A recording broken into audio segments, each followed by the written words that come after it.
ജീവിത മൂല്യം കൈവരുത്തണമെങ്കിൽ നമുക്ക് എന്ത് വേണം? ഒരു ഗുരുനാഥന്റെ അനുഗ്രഹം, ഒരു ഗുരു നമ്മളോടൊപ്പം തന്നെ ഉണ്ടാകേണ്ടത് ആവശ്യമാണ് അല്ലേ? ഗുരുനാഥന്റെ അനുഗ്രഹം ഉണ്ടെങ്കിൽ മാത്രമാണ് ജീവിതത്തിൽ വിജയം വരിക്കാൻ കഴിയുക എന്നുള്ളത് നമ്മളൊക്കെ തന്നെ മനസ്സിലാക്കി വെച്ചിട്ടുമുണ്ട്. നമ്മുടെ ആദ്യത്തെ ഗുരു ആരാണ്? മാതാവ് തന്നെയാണ് നമ്മുടെ ആദ്യത്തെ ഗുരു. പിതാവ് രണ്ടാമതാണ്, പിന്നീട് ഗുരു. നമുക്ക് ഗുരു എന്ന് പറഞ്ഞാൽ ആ ഗുരുവിന്റെ അനുഗ്രഹത്തിലാണ് നമ്മൾ അറിവ് നേടി മോക്ഷത്തിലേക്ക് എത്തുന്നത് അല്ലേ? അജ്ഞാനതിമിരാന്തസ്യ ജ്ഞാനാഞ്ജനശലാകയ ചക്ഷുരുന്മീലിതം യേന തസ്മൈ ശ്രീ ഗുരവേ നമഃ എന്നല്ലേ നമ്മൾ പഠിച്ചിട്ടുള്ളത്. അപ്പൊ ആ ഒരു ഗുരുവിന്റെ കാരുണ്യത്തോടുകൂടി, മാതാവിന്റെയും പിതാവിന്റെയും അനുഗ്രഹത്തോടുകൂടി നമ്മൾ മോക്ഷത്തിലേക്ക് അറിയണമെങ്കിൽ, എത്തണമെങ്കിൽ നമ്മളിൽ ഭക്തി ഉണ്ടാവണം. ആ ഭക്തിയിലൂടെ നമുക്ക് അറിവ് സമ്പാദിക്കണമെങ്കിൽ നമ്മൾ എന്ത് വേണം? സജ്ജന സംസർഗത്തോടുകൂടി ഗ്രന്ഥ പാരായണത്തിലൂടെ സഞ്ചരിച്ചുകൊണ്ട് അറിവ് നേടിക്കൊണ്ട് മാത്രമേ നമുക്ക് ഒരു മോക്ഷം എന്ന ആ ഒരു ഇതിലേക്ക് നമുക്ക് എത്തിച്ചേരാൻ പറ്റുള്ളൂ എന്ന് നമ്മൾ മനസ്സിലാക്കിയിട്ടുണ്ട് അല്ലെ? അപ്പൊ നമുക്ക് ഈ അറിവ് എവിടുന്നാണ് കിട്ടുന്നത് എന്ന് നമ്മൾ മനസ്സിലാക്കിയിട്ടുണ്ട്. വേദങ്ങളിൽ നിന്നാണ് നമുക്ക് അറിവ് കിട്ടുന്നത്. ഈ വേദങ്ങൾ ഭഗവാനിൽ നിന്ന് നേരിട്ട് ഇറങ്ങി വന്നത് ആയതുകൊണ്ട് തന്നെ അവയ്ക്ക് ആഗമങ്ങൾ എന്ന് പേര് പറയാറുണ്ട്. ഈ വേദങ്ങളൊക്കെ തന്നെ നമ്മൾ പഠിക്കുന്നത് ഗുരുമുഖത്ത് നിന്നായതുകൊണ്ട് ഇതിന് ശ്രുതി കേട്ട് പഠിക്കുന്നത് കാരണം, ഗുരുമുഖത്ത് നിന്നും കേട്ട് പഠിക്കുന്നത് കൊണ്ട് അതിന് ശ്രുതി എന്ന ഒരു പേരും വന്നിട്ടുണ്ട് എന്നൊക്കെ നമ്മൾ മനസ്സിലാക്കിയിട്ടുണ്ട്. നമുക്ക് മുഖ്യമായി 4 വേദങ്ങളാണ്: ഋഗ്വേദം, യജുർവേദം, സാമവേദം, അഥർവവേദം എന്നിങ്ങനെ 4 വേദങ്ങളാണ് നമുക്കുള്ളത്. ആ അനാദികാലത്ത് വേദഗ്രന്ഥം ഒന്നിച്ചിരുന്നതിനാൽ തന്നെ ഇതിനെ 4 വിഭാഗങ്ങളിലായിട്ട് വിഭജിച്ചത് വേദവ്യാസനാണ് എന്നും നമ്മൾ മനസ്സിലാക്കിയിട്ടുണ്ട്. അതുകൊണ്ട് തന്നെ ഈ വേദത്തെ വിഭജിച്ചവൻ എന്ന അർത്ഥത്തിൽ വേദവ്യാസൻ എന്ന പേര് അദ്ദേഹത്തിന് കൈവന്നു എന്നും നമ്മൾ മനസ്സിലാക്കിയിട്ടുണ്ട്. ഈ വേദങ്ങളെ കൂടാതെ ഉപനിഷത്തുകളും 18 പുരാണങ്ങളും ഈ ഭാരതം എന്ന ഇതിഹാസവും ഒക്കെ വേദവ്യാസൻ നമുക്ക് പറഞ്ഞു തന്നിട്ടുണ്ട് അല്ലെ? ഈ കലിയുഗത്തിൽ, ഇത് കലികാലമാണ് അല്ലെ?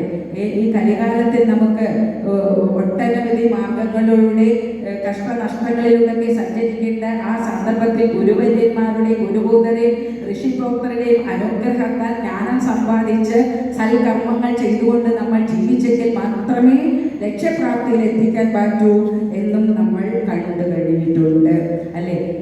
മാതാവിൽ നിന്നും നമുക്ക് നമ്മൾ പറയാറുണ്ട്, മാതാപിതാ ഗുരു ദൈവം എന്ന ആർത്തവത്യത്തെ മുറുക്കെ പിടിച്ചുകൊണ്ട് വേണം നമ്മൾ മുന്നോട്ട് കൊണ്ടുപോകാൻ എന്ന് നമ്മൾ മനസ്സിലാക്കിയിട്ടുണ്ട്.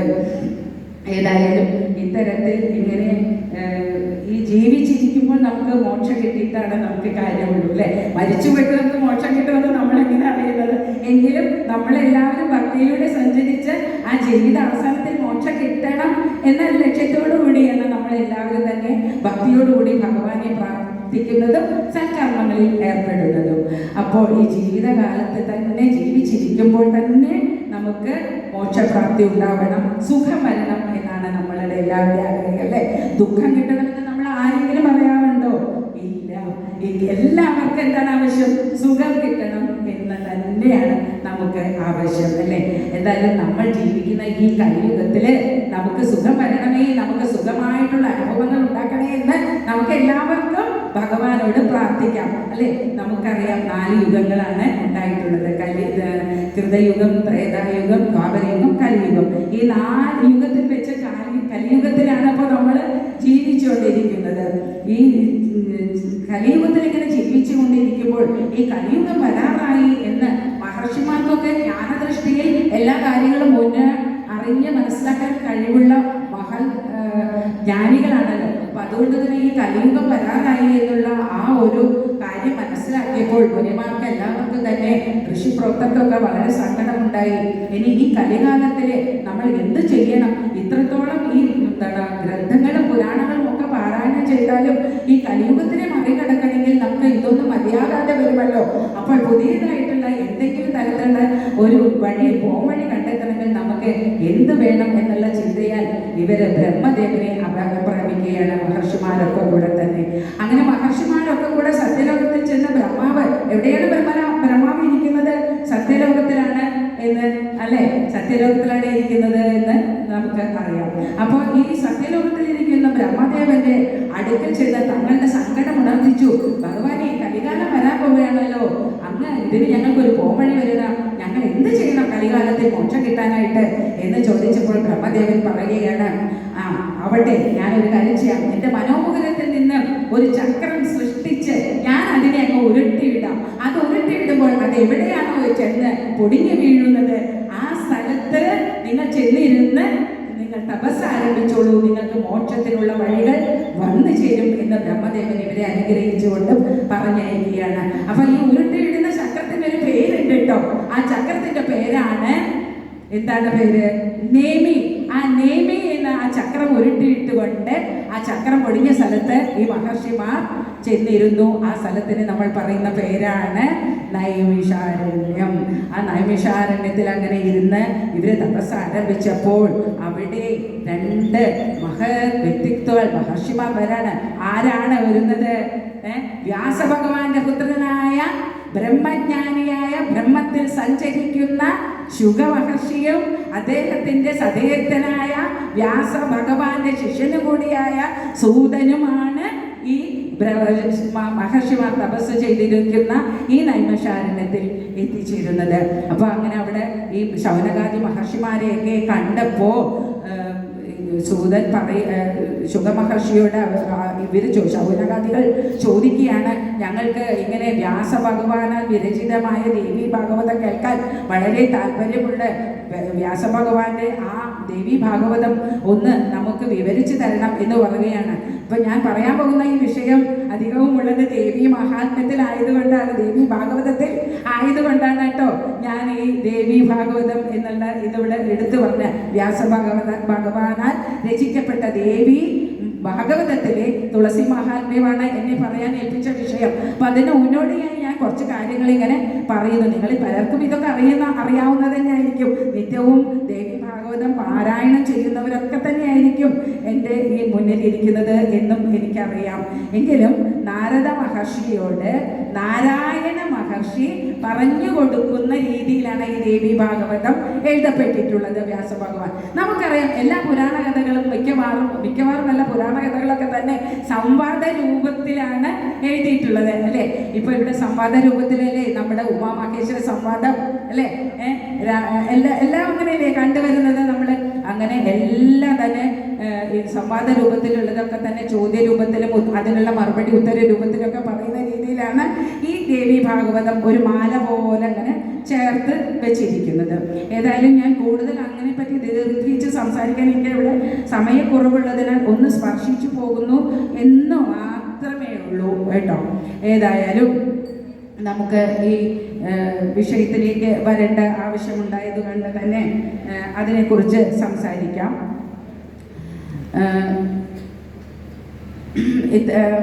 ഈ നമ്മളിപ്പോൾ ജീവിക്കുന്ന ഈ മന്വന്തരം 7ാം മന്വന്തരമായ വൈവസ്വത മന്വന്തരത്തിലാണല്ലോ. ഈ 7ാം വൈവസ്വത മന്വന്തരത്തിൽ ജീവിക്കുന്ന ഈ സന്ദർഭത്തിൽ ഈ കലിയുഗം ഇങ്ങനെ വളരെ മുന്നോട്ട് ഇങ്ങനെ കലിയുഗത്തിലെ കഷ്ടനഷ്ടങ്ങളൊക്കെ അനുഭവിച്ച് മുന്നോട്ട് കൊണ്ടുപോകാൻ സാധാരണ ജനങ്ങൾക്കൊക്കെ തന്നെ നമുക്ക് സമാധാനം കിട്ടാനായിട്ട് കൊണ്ടാണ് ഇന്നിങ്ങനെ സജ്ജന സംഘവും ഇതുപോലെ എവിടെ നോക്കിയാലും ദേവി മാഹാത്മ്യ പാരായണങ്ങളും ഭാഗവത പാരായണങ്ങളും അതൊക്കെ നാരായണീയ സത്രങ്ങളെ പോലെ ഇതുപോലുള്ള സജ്ജന സംസർഗങ്ങളൊക്കെ നമ്മൾ നടത്തി വരുന്നത്. ഏതായാലും നമുക്ക് തുളസി മഹാത്മ്യത്തിലേക്ക് കടക്കുമ്പോൾ എനിക്ക് ഈ മന്വന്തരങ്ങളിൽ കൂടെ ഒന്ന് സ്പർശിച്ചു പോകേണ്ടതായിട്ടുണ്ട് എന്ന് തോന്നുന്നു. വിഷ്ണുവിൻ്റെ അംശജനും കീർത്തിമാനുമായ പുണ്യവാനുമായ ഒരു മനു ഉണ്ടായിരുന്നു. ദക്ഷ സാവർണി എന്നായിരുന്നു ആ മനുവിൻ്റെ പേര്. അദ്ദേഹത്തിന് നിരവധി പുത്രന്മാരുണ്ടായിരുന്നു. അദ്ദേഹത്തിൻ്റെ വംശത്തിലെ കുറേ മനുക്കൾ ഉണ്ടായിട്ടുണ്ട്. അവരുടെ പേര് ഞാൻ ഒന്ന് സൂചിപ്പിക്കാം. അതിനാണ് ഞാൻ ഈ പുസ്തകമൊക്കെ കൈപ്പിടിച്ച് നിങ്ങളോട് സംസാരിക്കുന്നത് കേട്ടോ, ക്ഷമിക്കണം. ദക്ഷ സാവർണിയുടെ മകനാണ് ബ്രഹ്മസാവർണി. ബ്രഹ്മസാവർണിയുടെ പുത്രൻ ധർമ്മസാവർണി. ധർമ്മസാവർണിയുടെ പുത്രൻ രുദ്രസാവർണി. അദ്ദേഹത്തിൻ്റെ പുത്രൻ ദേവസാവർണി. അദ്ദേഹത്തിൻ്റെ പുത്രൻ ഇന്ദ്രസാവർണി. ഇന്ദ്രസാവർണിയുടെ പുത്രൻ വൃഷധ്വജൻ. ഈ വൃഷധ്വജന്റെ കഥയുമായി ബന്ധപ്പെട്ടാണ് നമ്മുടെ ഈ തുളസി മഹാത്മ്യം ഇന്ന് എനിക്ക് പറയാനുള്ളത്. അതുകൊണ്ടാണ് ഈ വൃഷധ്വജനെ നിർത്തിയത്. ഈ വൃഷധ്വജന്റെ മുൻപ് പറഞ്ഞ് സൂചിപ്പിച്ച മഹാത്മാക്കളായ ഈ മനുക്കളൊക്കെ തന്നെ വളരെ വളരെ വളരെ ഭക്തരായിരുന്നു, വളരെ നല്ല വ്യക്തിത്വങ്ങളും ഒക്കെ ആയിരുന്നു, രാജഭരണകാര്യങ്ങളിലൊക്കെ വളരെ ശ്രദ്ധ ചെലുത്തിയിരുന്നവരും ഒക്കെ ആയിരുന്നു. ഈ വൃഷധ്വജനും അതുപോലെ തന്നെ വളരെ ഭക്തനായിരുന്നു. എന്നാൽ ഒരു ഒറ്റ കാര്യം, ഈ വൃഷധ്വജന് മഹാദേവനിൽ മാത്രമേ ഭക്തി ഉണ്ടായിരുന്നുള്ളൂ. മറ്റു ദേവതകളെ ഒന്നും വൃഷധ്വജൻ ആരാധിച്ചിരുന്നില്ല, പൂജിച്ചിരുന്നില്ല. മറ്റുള്ള വ്യക്തിത്വങ്ങളെ ആരെയും അവർ പൂജിക്കാൻ അനുവദിക്കുകയും ചെയ്തിരുന്നില്ല എന്ന ഒരു കുറവ് അവിടെ ഉണ്ടായിരുന്നു. അതുകൊണ്ട് തന്നെ എന്ത് സംഭവിച്ചു? ദേവകളാണെങ്കിലും അവർക്ക് സമയാസമയം കിട്ടേണ്ട ഭാഗങ്ങൾ കിട്ടാതിരുന്നല്ലേ, ദേവഭാഗം കിട്ടാതിരുന്നാൽ അവർക്കൊക്കെ ദേഷ്യം വരും. അപ്പോൾ അങ്ങനെ അവരിൽ പലരും ഇങ്ങനെ കോപാകുലരായി തുടങ്ങി. അതിൽ സൂര്യഭഗവാനെ ഏറെ വിഷമം തോന്നി. സൂര്യഭഗവാൻ നിശ്ചയിച്ചു, ഈ വൃഷധ്വജനെ ഒരു പാഠം പഠിപ്പിച്ചു തടഞ്ഞ കാര്യം, ഇവനെ ഒന്ന് ശപിക്കണം, ഇവന്റെ ഈ അഹങ്കാരം ഒന്ന് കുറയ്ക്കണം എന്നൊക്കെ തീരുമാനിച്ചുകൊണ്ട് സൂര്യഭഗവാൻ ഈ വൃഷധ്വജനെ ശപിക്കുകയാണ്. എന്താണ് ശപിക്കുന്നത്? നിന്റെ ശ്രീ എല്ലാം കെട്ടുപോകട്ടെ, നീ ശ്രീ ഇല്ലാത്തവനാവട്ടെ എന്ന് പറഞ്ഞ് ഈ സൂര്യഭഗവാൻ ശപിക്കുകയാണ്. സൂര്യഭഗവാൻ ശപിക്കുകയാണ് ഈ വൃഷധ്വജനെ. എന്നാൽ വൃഷധ്വജനാരാ? ഈ മഹാദേവന്റെ പ്രിയ ഭക്തനാണ്. മഹാദേവൻ ഇഷ്ടപുത്രനെ പോലെ പരിലാളിച്ചുകൊണ്ടും സ്നേഹിച്ചുകൊണ്ടും ഭക്തി ചൊരിഞ്ഞുകൊണ്ടും അനുഗ്രഹ വർഷം ചൊരിഞ്ഞുകൊണ്ടിരിക്കുന്ന ഒരു വ്യക്തിത്വമാണ് ഈ വൃഷധ്വജന്റെ. ഈ വൃഷധ്വജന്റെ ഈ ക്ഷയം ഇങ്ങനെ കണ്ടപ്പോൾ മഹാദേവന് കോപമുണ്ടാവുകയും അതിന്റെ കാരണം അദ്ദേഹത്തിന് മനസ്സിലാവുകയും ചെയ്തപ്പോൾ ഭഗവാനോട് വളരെ ദേഷ്യം തോന്നി തീരുമാനിച്ചു, ഈ സൂര്യഭഗവാനെ വധിക്കണം എന്നൊരു തീരുമാനമെടുത്തു. അങ്ങനെ സൂര്യഭഗവാനെ വധിക്കണം എന്നുള്ള തീരുമാനമെടുത്തപ്പോൾ ഇവർക്കൊക്കെ അന്തരാത്മാവിൽ നല്ല ദൃഷ്ടി, മുൻകൂട്ടി കാണാൻ കഴിയുന്ന കാര്യങ്ങൾ കാണാൻ കഴിയുന്ന മഹാത്മാക്കളാണല്ലോ എല്ലാവരും ദേവന്മാരെ. അപ്പോൾ ആ ദേവന്മാരായ സൂര്യഭഗവാന് മനസ്സിലായി, എന്തായാലും മഹാദേവന് തന്നോട് കോപം വന്നിട്ടുണ്ട്, തന്നെ വകവരുത്തും.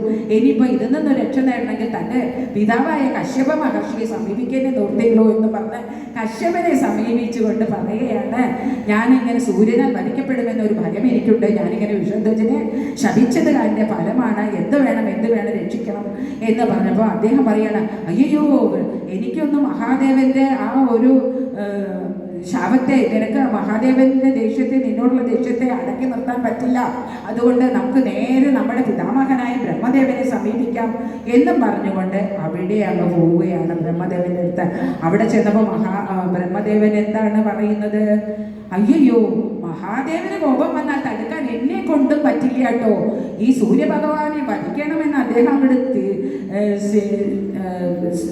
നിരീച്ചാൽ, അദ്ദേഹം അങ്ങോട്ട് വിചാരിക്കുകയാണെങ്കിൽ അതിനെ തടുക്കാൻ, അദ്ദേഹത്തിന്റെ തീരുമാനത്തിനെ മാറ്റാനൊന്നും ഞങ്ങൾക്കൊന്നും പറ്റില്ല, അതുകൊണ്ട് നമുക്കൊരു കാര്യം ചെയ്യാം, മഹാവിഷ്ണുവിനെ ശരണം പ്രാപിക്കാമെന്ന് പറഞ്ഞുകൊണ്ട് മഹാവിഷ്ണുവിന്റെ അടുക്കിലേക്ക്, വിഷ്ണു ലോകത്തിലേക്ക് അങ്ങോട്ട് ചെല്ലുകയാണ് ഇവർ 3 പേരും കൂടി. സൂര്യഭഗവാനും കശ്യപനും ബ്രഹ്മദേവനും കൂടി ആ മഹാവിഷ്ണുവിന്റെ അടുക്കലേക്ക് അങ്ങനെ ചെന്നു.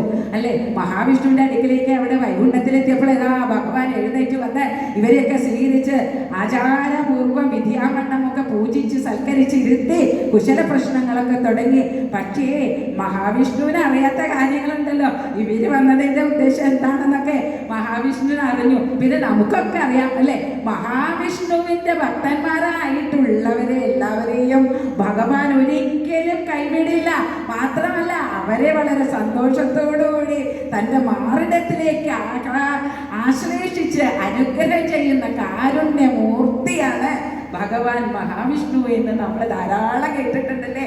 ഭാഗവത കഥകളിലൊക്കെ ആചാര്യന്മാരിങ്ങനെ മഹാവിഷ്ണുവിനെ കുറിച്ച് പ്രകീർത്തിച്ച് പറയുമ്പോൾ നമ്മളൊക്കെ ഇങ്ങനെ വായ പൊളിച്ചിരുന്ന സന്തോഷം കൊണ്ട് കണ്ടിരുന്നൊക്കെ മുത്തുമോനികൾ ഉതിർന്ന് വീണുകൊണ്ട് ആ കഥകളൊക്കെ നമ്മൾ ധാരാളം ശ്രമിച്ചിട്ടുണ്ട് അല്ലെ.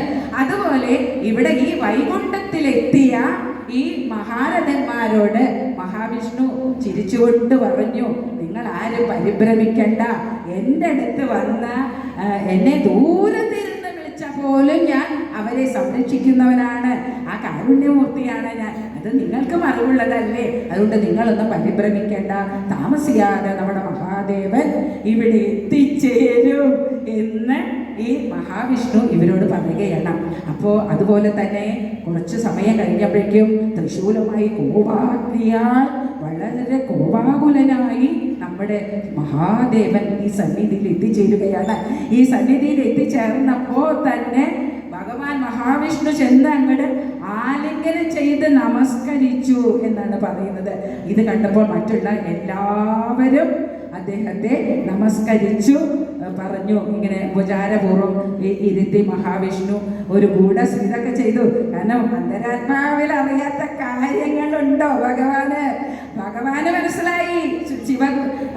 ഈ തൃശൂലം കൊണ്ടുള്ള മഹാദേവന്റെ വരവ് സൂര്യനെ വധിക്കാനാണ്, സൂര്യന്റെ കഥ കഴിക്കാനാണെന്നൊക്കെ മനസ്സിലായി. പക്ഷേ മഹാദേവൻ ആ മഹാവിഷ്ണുവിന്റെ ആ വൈകുണ്ഠത്തിലെത്തിയപ്പോ മഹാദേവൻ വിചാരിച്ചു, ഈ കൃഷ്ണ ഭഗവാനും ഞാനും തമ്മിൽ വളരെ അടുപ്പത്തിലും സ്നേഹത്തിലും പരസ്പര ബഹുമാനത്തിലും ഒക്കെയാണ് അല്ലേ. അപ്പോൾ ഈ സന്നിധിയിൽ വെച്ച് ഒരു ഭക്തനെ മഹാവിഷ്ണു വധിക്കാൻ സമ്മതിക്കില്ല എന്നുള്ളത് വളരെ സത്യമാണ്, അത് പാടുള്ളതുമല്ല. അപ്പോൾ ഇനി എന്ത് ചെയ്യണം, ഒരു പോംവഴി.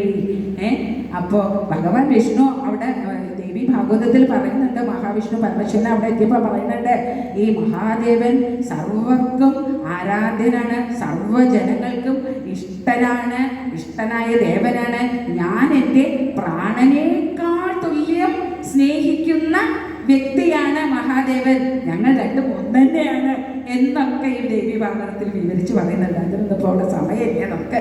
ഏതായാലും ഇത്തരത്തിൽ പരസ്പര ബഹുമാനം എന്തൊരു ധാരണയാണ് നോക്കൂ. അപ്പോൾ മഹാവിഷ്ണു ഇങ്ങനെ കുറച്ചു നേരമൊക്കെ കുശല പ്രശ്നങ്ങളൊക്കെ കഴിഞ്ഞപ്പോൾ പറഞ്ഞു, മഹാദേവൻ പറഞ്ഞു, ഏതായാലും ഇപ്പൊ ഈ സൂര്യഭഗവാൻ ഇങ്ങനെ ഒരു അപരാധം ചെയ്ത സ്ഥിതിക്ക് അതിനുള്ള ശിക്ഷ അനുഭവിക്കാതിരിക്കാനൊന്നും പറ്റില്ല. അപ്പൊ തെറ്റ് ചെയ്തല്ലേ, നമ്മൾ പറയും ഉപ്പ് തിന്നിട്ടുണ്ടെങ്കിൽ വെള്ളം കുടിക്കണം എന്ന് പറയാറുണ്ടല്ലേ. അതുപോലെ തന്നെ ഈ മഹാവിഷ്ണു മഹാദേവനെ തീർച്ചയാക്കി ചെറിയ ഒരു തരത്തിലുള്ള ഒരു ശിക്ഷയ്ക്ക് അതിന് കൊടുക്കേണ്ടത് ആവശ്യം തന്നെയാണ്. അതുകൊണ്ട് ചെറിയ തോതിലുള്ള ഒരു ശിക്ഷ നമുക്ക് ഈ സൂര്യ ഭഗവാന് കൊടുക്കണം എന്നൊക്കെ തീരുമാനിച്ചു. ഇങ്ങനെയൊക്കെ ഇരുന്ന സമയത്ത് എന്താ ഉണ്ടായത്, ഈ മഹാവിഷ്ണു പറയാണ്, സൂര്യനെ വധിക്കൊന്നും വേണ്ട കേട്ടോ എന്നൊക്കെ പറഞ്ഞപ്പോൾ എന്നാലും ചെറിയ ശിക്ഷ കൊടുത്തോളൂ, പക്ഷെ ഒരു കാര്യം അങ്ങ് മനസ്സിലാക്കണം, ഈ അങ്ങിപ്പോൾ ഇവിടെ വന്നിരുന്ന ഈ അരനാഴിക നേരം കുറച്ച് സമയമല്ലേ ആയിട്ടുള്ളൂ, ഈ സമയം കൊണ്ട് നമ്മൾ സംസാരിച്ച് ഇങ്ങനെ ഇരിക്കുന്ന സമയം കൊണ്ട് ഭൂമിയിൽ 21 യുഗം കഴിഞ്ഞു. 21 യുഗം കഴിഞ്ഞ ഈ അവസരത്തിൽ എന്താ സംഭവിച്ചത്, വൃഷധ്വജനും അദ്ദേഹത്തിന്റെ പുത്രനായ രഥധ്വജനും ഒക്കെ മരണപ്പെട്ടു കഴിഞ്ഞു. പക്ഷേ ഒരു കാര്യം ഉണ്ടായിട്ടുണ്ട്, അവിടെ ആ എല്ലാ മഹാലക്ഷ്മി ഒക്കെ പോയി, ഐശ്വര്യം സമൃദ്ധിയും സുഖവും സമാധാനവും ഒക്കെ നഷ്ടപ്പെട്ട അവിടെ ഇരുന്നു കൊണ്ട് തപസ് ചെയ്യുന്നുണ്ട് ആ വൃഷധ്വജന്റെ വംശപരമ്പരയിലുള്ള ധർമ്മധ്വജനും കുശധ്വജനും. ഈ കുശധ്വജനും ധർമ്മധ്വജനും ഇരുന്ന് തപസ് ചെയ്യുന്നത് കൊണ്ട് തന്നെ മഹാലക്ഷ്മിക്ക് അവിടെ പ്രത്യക്ഷപ്പെടാതെ ഇരിക്കാൻ പറ്റില്ല. കാരണം പറഞ്ഞിട്ടുണ്ട്, മഹാലക്ഷ്മി പ്രത്യക്ഷപ്പെട്ട്, ബ്രഹ്മദേവൻ പറഞ്ഞിട്ടുണ്ടല്ലോ, മഹാലക്ഷ്മി പ്രത്യക്ഷപ്പെട്ട് നിങ്ങളുടെ വംശപരമ്പരയിൽ സുഖസമൃദ്ധിയും ധനധാന്യവും എല്ലാ ഐശ്വര്യങ്ങളും ഉണ്ടാകുമെന്ന് പറഞ്ഞിട്ടുണ്ട്. അപ്പോൾ മഹാദേവനോട് മഹാവിഷ്ണു ഭയങ്കര സൂത്ര കൗശലക്കാരനാണല്ലോ മഹാവിഷ്ണു, നമുക്കറിയാം അല്ലേ, സൂത്രത്തിലെ എല്ലാ കാര്യങ്ങളും നടത്തുന്ന ദേവനാണ് മഹാവിഷ്ണു. അപ്പോൾ അങ്ങനെ ഈ വളരെ കൗശലത്തോടുകൂടി തൻ്റെ ആത്മസുഹൃത്തായ പ്രാണനായ മഹാദേവനോട് പറയുകയാണ്, മഹാദേവ അങ്ങ് സമാധാനമായിട്ടിരിക്കൂ, വൃഷധ്വജന്റെ ആ വംശപരമ്പരയിൽ നഷ്ടപ്പെട്ടു പോയ എല്ലാ ഐശ്വര്യങ്ങളും തിരിച്ചു പിടിക്കാനായി ധർമ്മധ്വജനും കുശധ്വജനും മഹാലക്ഷ്മി പുത്രിമാരായി പിറക്കും. അതുകൊണ്ട് ഈ സൂര്യഭഗവാന്റെ ഈ ശാപം ഇപ്പോൾ ഒരു അനുഗ്രഹമായി തീർന്നില്ലേ. നോക്കൂ ഭഗവാൻ പറയുന്നത്, സൂര്യന്റെ ശാപം കൊണ്ട് എല്ലാം നഷ്ടപ്പെട്ടു, അതേ ഭഗവാൻ അത് തിരിച്ചു പിടിക്കാനായിക്കൊണ്ട് മഹാലക്ഷ്മിക്ക് ധർമ്മധ്വജന്റെ കുശധ്വജന്റെ പുത്രിയായിട്ട് ജന്മം കൊടുക്കാൻ നിശ്ചയിച്ചുകൊണ്ട് അവരെ അനുഗ്രഹിക്കുകയാണ് ചെയ്യുന്നത് അല്ലേ. അങ്ങനെ ഈ മഹാദേവൻ വളരെ സന്തോഷത്തോടും സമാധാനത്തോടു കൂടിയൊക്കെ സൂര്യഭഗവാനെയും ഒക്കെ എല്ലാവരെയും അനുഗ്രഹിച്ച് തൻ്റെ സ്വഭാവമായ കൈലാസത്തിലേക്ക് മടങ്ങിപ്പോയി എന്നാണ് പറയുന്നത്, എന്നാണ് ഈ ദേവി ഭാഗവതത്തിൽ പറയുന്നത് അല്ലേ. മഹാദേവൻ വിചാരിച്ചാൽ ഈ സൂര്യനെ എന്നല്ല അനേക കോടി ബ്രഹ്മാണ്ടങ്ങളെ വധിക്കാൻ കൽപ്പുള്ളവനാണ് എന്നൊക്കെ മഹാവിഷ്ണു ദേവി ഭാഗവതത്തിൽ പറയുന്നുണ്ട് കേട്ടോ. അതിലേക്കൊന്നും വിശദമായിട്ട് കടക്കണ്ട. ഇപ്പോൾ നമ്മൾ ഏതായാലും നമ്മൾ ഇത്രയും മനസ്സിലാക്കാം, ധർമ്മധ്വജന്റെയും കുശധ്വജന്റെയും ആ ഒരു തപസ്സിന്റെ ഫലമായിക്കൊണ്ട് മഹാലക്ഷ്മി അവർക്ക് പുത്രിയായി ജനിക്കും എന്ന് അനുഗ്രഹിച്ചു ഭഗവാൻ എന്നാണ് പറയുന്നത്. ഏതായാലും ധർമ്മധ്വജന് മാധവി എന്ന് ഈ കുശധ്വജന് മാലാവതി എന്നു പേരുള്ള ഒരു പത്നിയുണ്ട്. ഈ മാലാവതിയിൽ കുശധ്വജന് കാലക്രമത്താൽ മഹാലക്ഷ്മിയുടെ അംശജയായ ഒരു പുത്രി ജനിച്ചു. ഈ കുട്ടി ജനിച്ച ഉടൻ സൂതിക ഗൃഹത്തിലിരുന്ന് വേദം ചൊല്ലാൻ തുടങ്ങി എന്നാണ് പറയുന്നത്. അപ്പോൾ ആ കുട്ടിക്ക് അതുകൊണ്ട് തന്നെ വേദവതി എന്ന പേര് വന്നു. ഈ വേദവതി എന്ത് ചെയ്തു? യൗവനയുക്തയായപ്പോൾ തൻ്റെ സുഖ സൗകര്യങ്ങളും സൗഭാഗ്യങ്ങളും ഒക്കെ ഉപേക്ഷിച്ചുകൊണ്ട് തപസ്സിനായി പുഷ്കരത്തിൽ പോയി തപസ് ചെയ്യാൻ ആഗ്രഹിക്കുകയാണ്. അങ്ങനെ പുഷ്കരത്തിൽ ചെന്ന് തപസ് ചെയ്തുകൊണ്ടിരിക്കുമ്പോൾ ഒരു അശരീരി കേൾക്കുകയാണ്, ഭഗവാൻ ഹരി നിനക്ക് ഭർത്താവായി വരും എന്നുള്ള ആ ഒരു അശരീരി കേട്ടു. ഈ അശരീരി കേട്ടപ്പോൾ കുറച്ചൊക്കെ സന്തോഷം ഉണ്ടായി, എന്നാലും അത്രയ്ക്കൊന്നും ഒരു തൃപ്തിയൊന്നും ഈ വേദവതിക്ക് തോന്നിയില്ല. ഇനി മാത്രമല്ല, പുഷ്കരത്തിൽ ഇരുന്ന പോരാ, ഗന്ധമാദന പർവ്വതത്തിലേക്ക് തപസ് ആരംഭിക്കാൻ പോകാം എന്ന് തീരുമാനിച്ചുറച്ചുകൊണ്ട് സുന്ദരിയായ യൗവനയുക്തയായ വേദവതി അവിടെ പോയി തപസ് ആരംഭിച്ചു. ഗന്ധമാദന പർവ്വതത്തിൽ അങ്ങനെ തപസ് ആരംഭിച്ചുകൊണ്ടിരിക്കുന്ന വേളയിൽ അവിടെ നമ്മുടെ സുമുഖനും സുന്ദരനും സുശീലനും പണ്ഡിതനും ഒക്കെ ആയിട്ടുള്ള രാവണൻ അവിടെ എത്തിച്ചേരുകയാണ്. ആ രാവണൻ അവിടെ എത്തിച്ചേർന്നപ്പോൾ യൗവനയുക്തയായ ഭൗമ സൗന്ദര്യധാമമായ ഈ വേദവതിയെ കാണുകയും വേദവതിയിൽ അനുരക്തനാവുകയും ചെയ്തു എന്നാണ് പറയുന്നത്. വേദവതിയിൽ അനുരക്തനായപ്പോൾ വളരെ തന്ത്രപൂർവ്വം വേദവതിയോട് അദ്ദേഹം തൻ്റെ ആ ഇംഗിതം അറിയിച്ചപ്പോൾ വേദവതി എന്താണ് ചെയ്തത്? വേദവതി വളരെ കോപം കൊണ്ട് തൻ്റെ കോപാഗ്നിയാൽ രാവണനെ നോക്കി ആ ദൃഷ്ടി രാവണന്റെ ദേഹത്ത് പതിച്ചതും രാവണന്റെ ശക്തി ക്ഷയിച്ച് രാവണൻ താഴെ വീണതും ഒപ്പമായിരുന്നു. പോരെ, എന്താപ്പത് കഥ? ഒരു സ്ത്രീയുടെ നോട്ടത്തിൽ ഇത്രയും ശക്തമാനായ താൻ ഈ ഭൂമിയിൽ വീഴുകയെ, ഹൈ മോശം അല്ലേ, എന്താ, എന്നാൽ ഇവളെ ഒന്ന് വകവരുത്തിയിട്ട് തന്നെ കാര്യം എന്ന് വിചാരിച്ച് അവിടെ നിന്ന് എഴുന്നേറ്റ് ഈ വേദവതിയുടെ വിസമ്മതത്തോടു കൂടി അദ്ദേഹം ആ വേദവതിയെ രാവണൻ കയറി പിടിച്ചപ്പോൾ എന്താണ് ഉണ്ടായത്? വേദവതി പറയാണ്, ദുഷ്ട കഠോര, നീ ഇത്രയ്ക്കും കഷ്മലനാണ് അല്ലേ? ഞാൻ എൻ്റെ സമ്മതമില്ലാതെ, ഒരു സ്ത്രീയുടെ സമ്മതമില്ലാതെ നീ എന്നെ പിടിച്ചത്, നീ എന്നെ പരിണയം ചെയ്തത് ഒട്ടും ശരിയല്ല. നീയും നിന്റെ കുടുംബവും വംശവും ഒരു സ്ത്രീ മൂലം ഒടിഞ്ഞു പോകും എന്ന് ഉഗ്രമായി വേദവതി അങ്ങ് ശപിക്കുകയാണ് ചെയ്യുന്നത്. അതോടുകൂടി രാവണൻ ഭയന്നു. പക്ഷേ രാവണൻ ഭയന്നാലും ആ വേദവതിയുടെ ശരീരം ദേഷ്യം കൊണ്ട് വലിച്ചു കീറി. ഈ ദേവി എന്ത് ചെയ്തു? ഇതിന് വലിച്ചു കീറുന്നതിന് മുമ്പ് തന്നെ ഈ ശരീരം ത്യാഗം ചെയ്ത് ദേവി അപ്രത്യക്ഷയായി. പക്ഷേ ഈ ഭൗതിക ശരീരത്തെ വലിച്ചു കീറിക്കൊണ്ട് ഗംഗയിൽ ഒഴുക്കി വിട്ടു രാവണൻ എന്നാണ് ദേവി ഭാഗവതത്തിൽ പറയുന്നത്. ആ ദേവിയാണ് പിന്നീട് സീതയായി ജനിച്ച് രാവണന്റെ പാതകത്തിന് കാരണമാകാരിയായ ഒരു സ്ത്രീയായി മാറിയത് എന്ന് രാമായണത്തിൽ വിശദമായി പറയുന്നുണ്ട്. അതിനുള്ള സമയമൊന്നും നമുക്ക് ഇവിടെ ഇല്ല രാമായണ കഥ പറയാനൊന്നും. അപ്പോൾ ബാക്കി ഒരാൾ കൂടി ഉണ്ടല്ലേ, ഈ ധർമ്മധ്വജന്റെ കാര്യം. ഇപ്പൊ കുശധ്വജന്റെ കാര്യം, അദ്ദേഹത്തിന്റെ പുത്രി വേദവതിയുടെ കാര്യമൊക്കെ നമ്മൾ പറഞ്ഞപ്പോഴും വേറൊരാളും കൂടി അവിടെ തപസ് ചെയ്യുന്നുണ്ട് അല്ലേ? ധർമ്മധ്വജൻ അവിടെ തപസ് ചെയ്യുന്നുണ്ട്. ഈ ധർമ്മധ്വജൻ തപസ് തുടങ്ങി ഇങ്ങനെ കുറച്ച് കാലം കഴിഞ്ഞപ്പോഴേക്കും ഈ ധർമ്മധ്വജൻ എന്താണ്, മാധവി എന്നുള്ളൊരു ഭാര്യയുണ്ട്.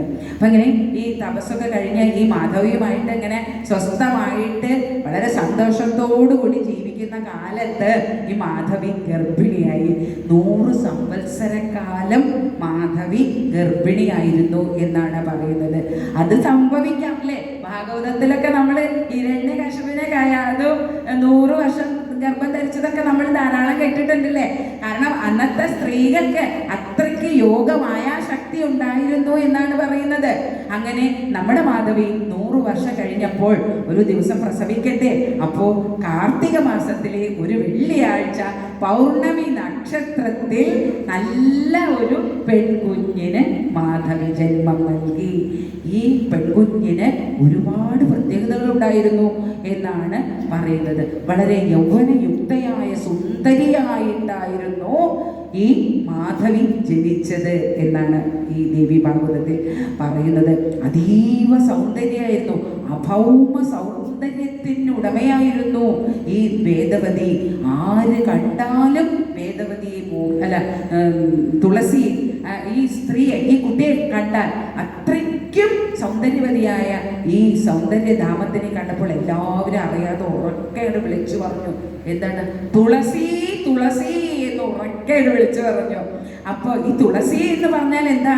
ഒന്നിനോടും തുലനം ചെയ്യാൻ സാധിക്കാത്തത്. അതാണ്, ഒന്നിനോട് തുലനം ചെയ്യാൻ സാധിക്കില്ല.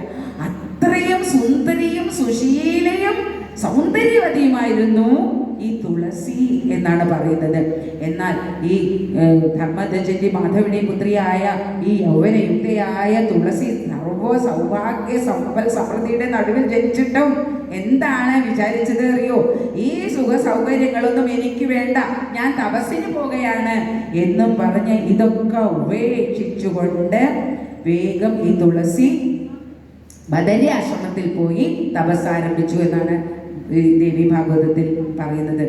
എന്തിനു വേണ്ടി ആയിരിക്കും അല്ലേ ഇത്ര സുഖസൗകര്യങ്ങളൊക്കെ ഇവിടെ ഉള്ളപ്പോ ഇത്രയും സൗന്ദര്യവതിയായ തനിക്ക് ഇനി ജീവിതത്തിലും വളരെയധികം സുഖ സൗഭാഗ്യങ്ങൾ അനുഭവിക്കാനൊക്കെ ഇടവരും എന്നുള്ളതൊക്കെ അറിയാവുന്ന തുളസി അതൊക്കെ ഉപേക്ഷിച്ച് ഈ ബദര്യാശ്രമത്തിലേക്ക് തപസ്സിന് പോയത് എന്തിനായിരിക്കും? വെട്ടിയാണ് കാര്യം. എന്താണ്? തുളസിക്ക് ഒരൊറ്റ ആഗ്രഹം മാത്രമേ ഉള്ളൂ. എന്താണ്? ഭഗവാൻ ഹരിയെ തനിക്ക് ഭർത്താവായിട്ട് കിട്ടണം. ആ ഒറ്റ ഉദ്ദേശം മാത്രമേ നമ്മുടെ ഈ തുളസിക്കുള്ളൂ. അതിനുവേണ്ടി തുളസി തപസ്സങ്ങൾ ആരംഭിച്ചു. എങ്ങനെയാണ് തപസ് ആരംഭിച്ചതെന്ന് വളരെ വിശദമായിട്ട് ദേവി ഭാഗവതത്തിൽ പറയുന്നുണ്ട് കേട്ടോ. എന്താണ്? ഉഷ്ണകാലത്ത് പഞ്ചാഗ്നി മധ്യത്തില്, പഞ്ചാഗ്നി ഇത് അഗ്നി എന്ന് പറഞ്ഞാൽ തന്നെ അപ്പൊ പഞ്ചാഗ്നിയുടെ നടുവില് യുദ്ധം ചെയ്യുക തപസ്സിരിക്കുക എന്ന് പറയുമ്പോ എത്രത്തോളം കഠിനമാണ് ആ തപസ്. മാത്രമോ കഠിന തണുപ്പില് ജലകണങ്ങളൊക്കെ ഇങ്ങനെ ഐസായി തീരുന്ന സമയത്ത് അതിന്റെ അടിയിലിരുന്ന് ആ കോരിത്തരിക്കുന്ന തണുപ്പിനെ വകവയ്ക്കാതെ കഠിന തപസ് ജലത്തിൽ വെച്ച് ചെയ്യുകയാണ്. ഇതൊന്നും അല്ലാതെ തന്നെ പറയുന്നുണ്ട് ഇതില് 20,000 കൊല്ലങ്ങൾ ഫലങ്ങൾ മാത്രം ഭക്ഷിച്ചും 30,000 കൊല്ലം ഇലകൾ മാത്രം ഭക്ഷിച്ചും 40,000 കൊല്ലം വായു മാത്രം ഭക്ഷിച്ചും 10,000 കൊല്ലം ഒന്നും ഭക്ഷിക്കാതെയും ഈ വളരെ കഠിനമായ അങ്ങ് തപസ് ചെയ്തു ഈ തുളസി ഭഗവാനെ കിട്ടാൻ എന്നാണ് പറയുന്നത്. അപ്പോൾ ഏകദേശം എല്ലാം കൂടി കൂട്ടിച്ചേർത്ത 1 കോടിയോളം വർഷക്കാലം ഈ നമ്മുടെ തുളസി തപസ് ചെയ്തു. ഈ ഉഗ്ര തപസ് കണ്ടാൽ എന്താ? ബ്രഹ്മദേവൻ പ്രത്യക്ഷപ്പെട്ടു പറഞ്ഞു, തുളസി നാം നിന്നിൽ വളരെ സംപ്രീതനായിരിക്കുന്നു. നിനക്ക് എന്ത് വരമാണ് വേണ്ടത്? ഭഗവാൻ അറിയാത്ത പോലെ ചോദിക്കണേ.